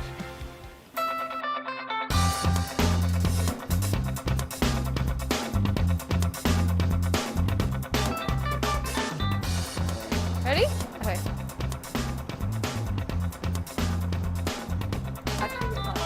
Yeah, we're gonna go after you. Okay. Okay, Sue, guess what I brought you? Your favorite banana cream cheesecake. I made it for your birthday. Oh, this is my favorite. Thank you. You're welcome. I did the same like date and almond crust that you like. It kind of does. What's your breakfast? Instead of smoothie on top of it. Two Dadas eat. Two Dadas eat. Dada eats. Two Dada eats. Dada eats squared. Dada eats. Eh? Dada eats is.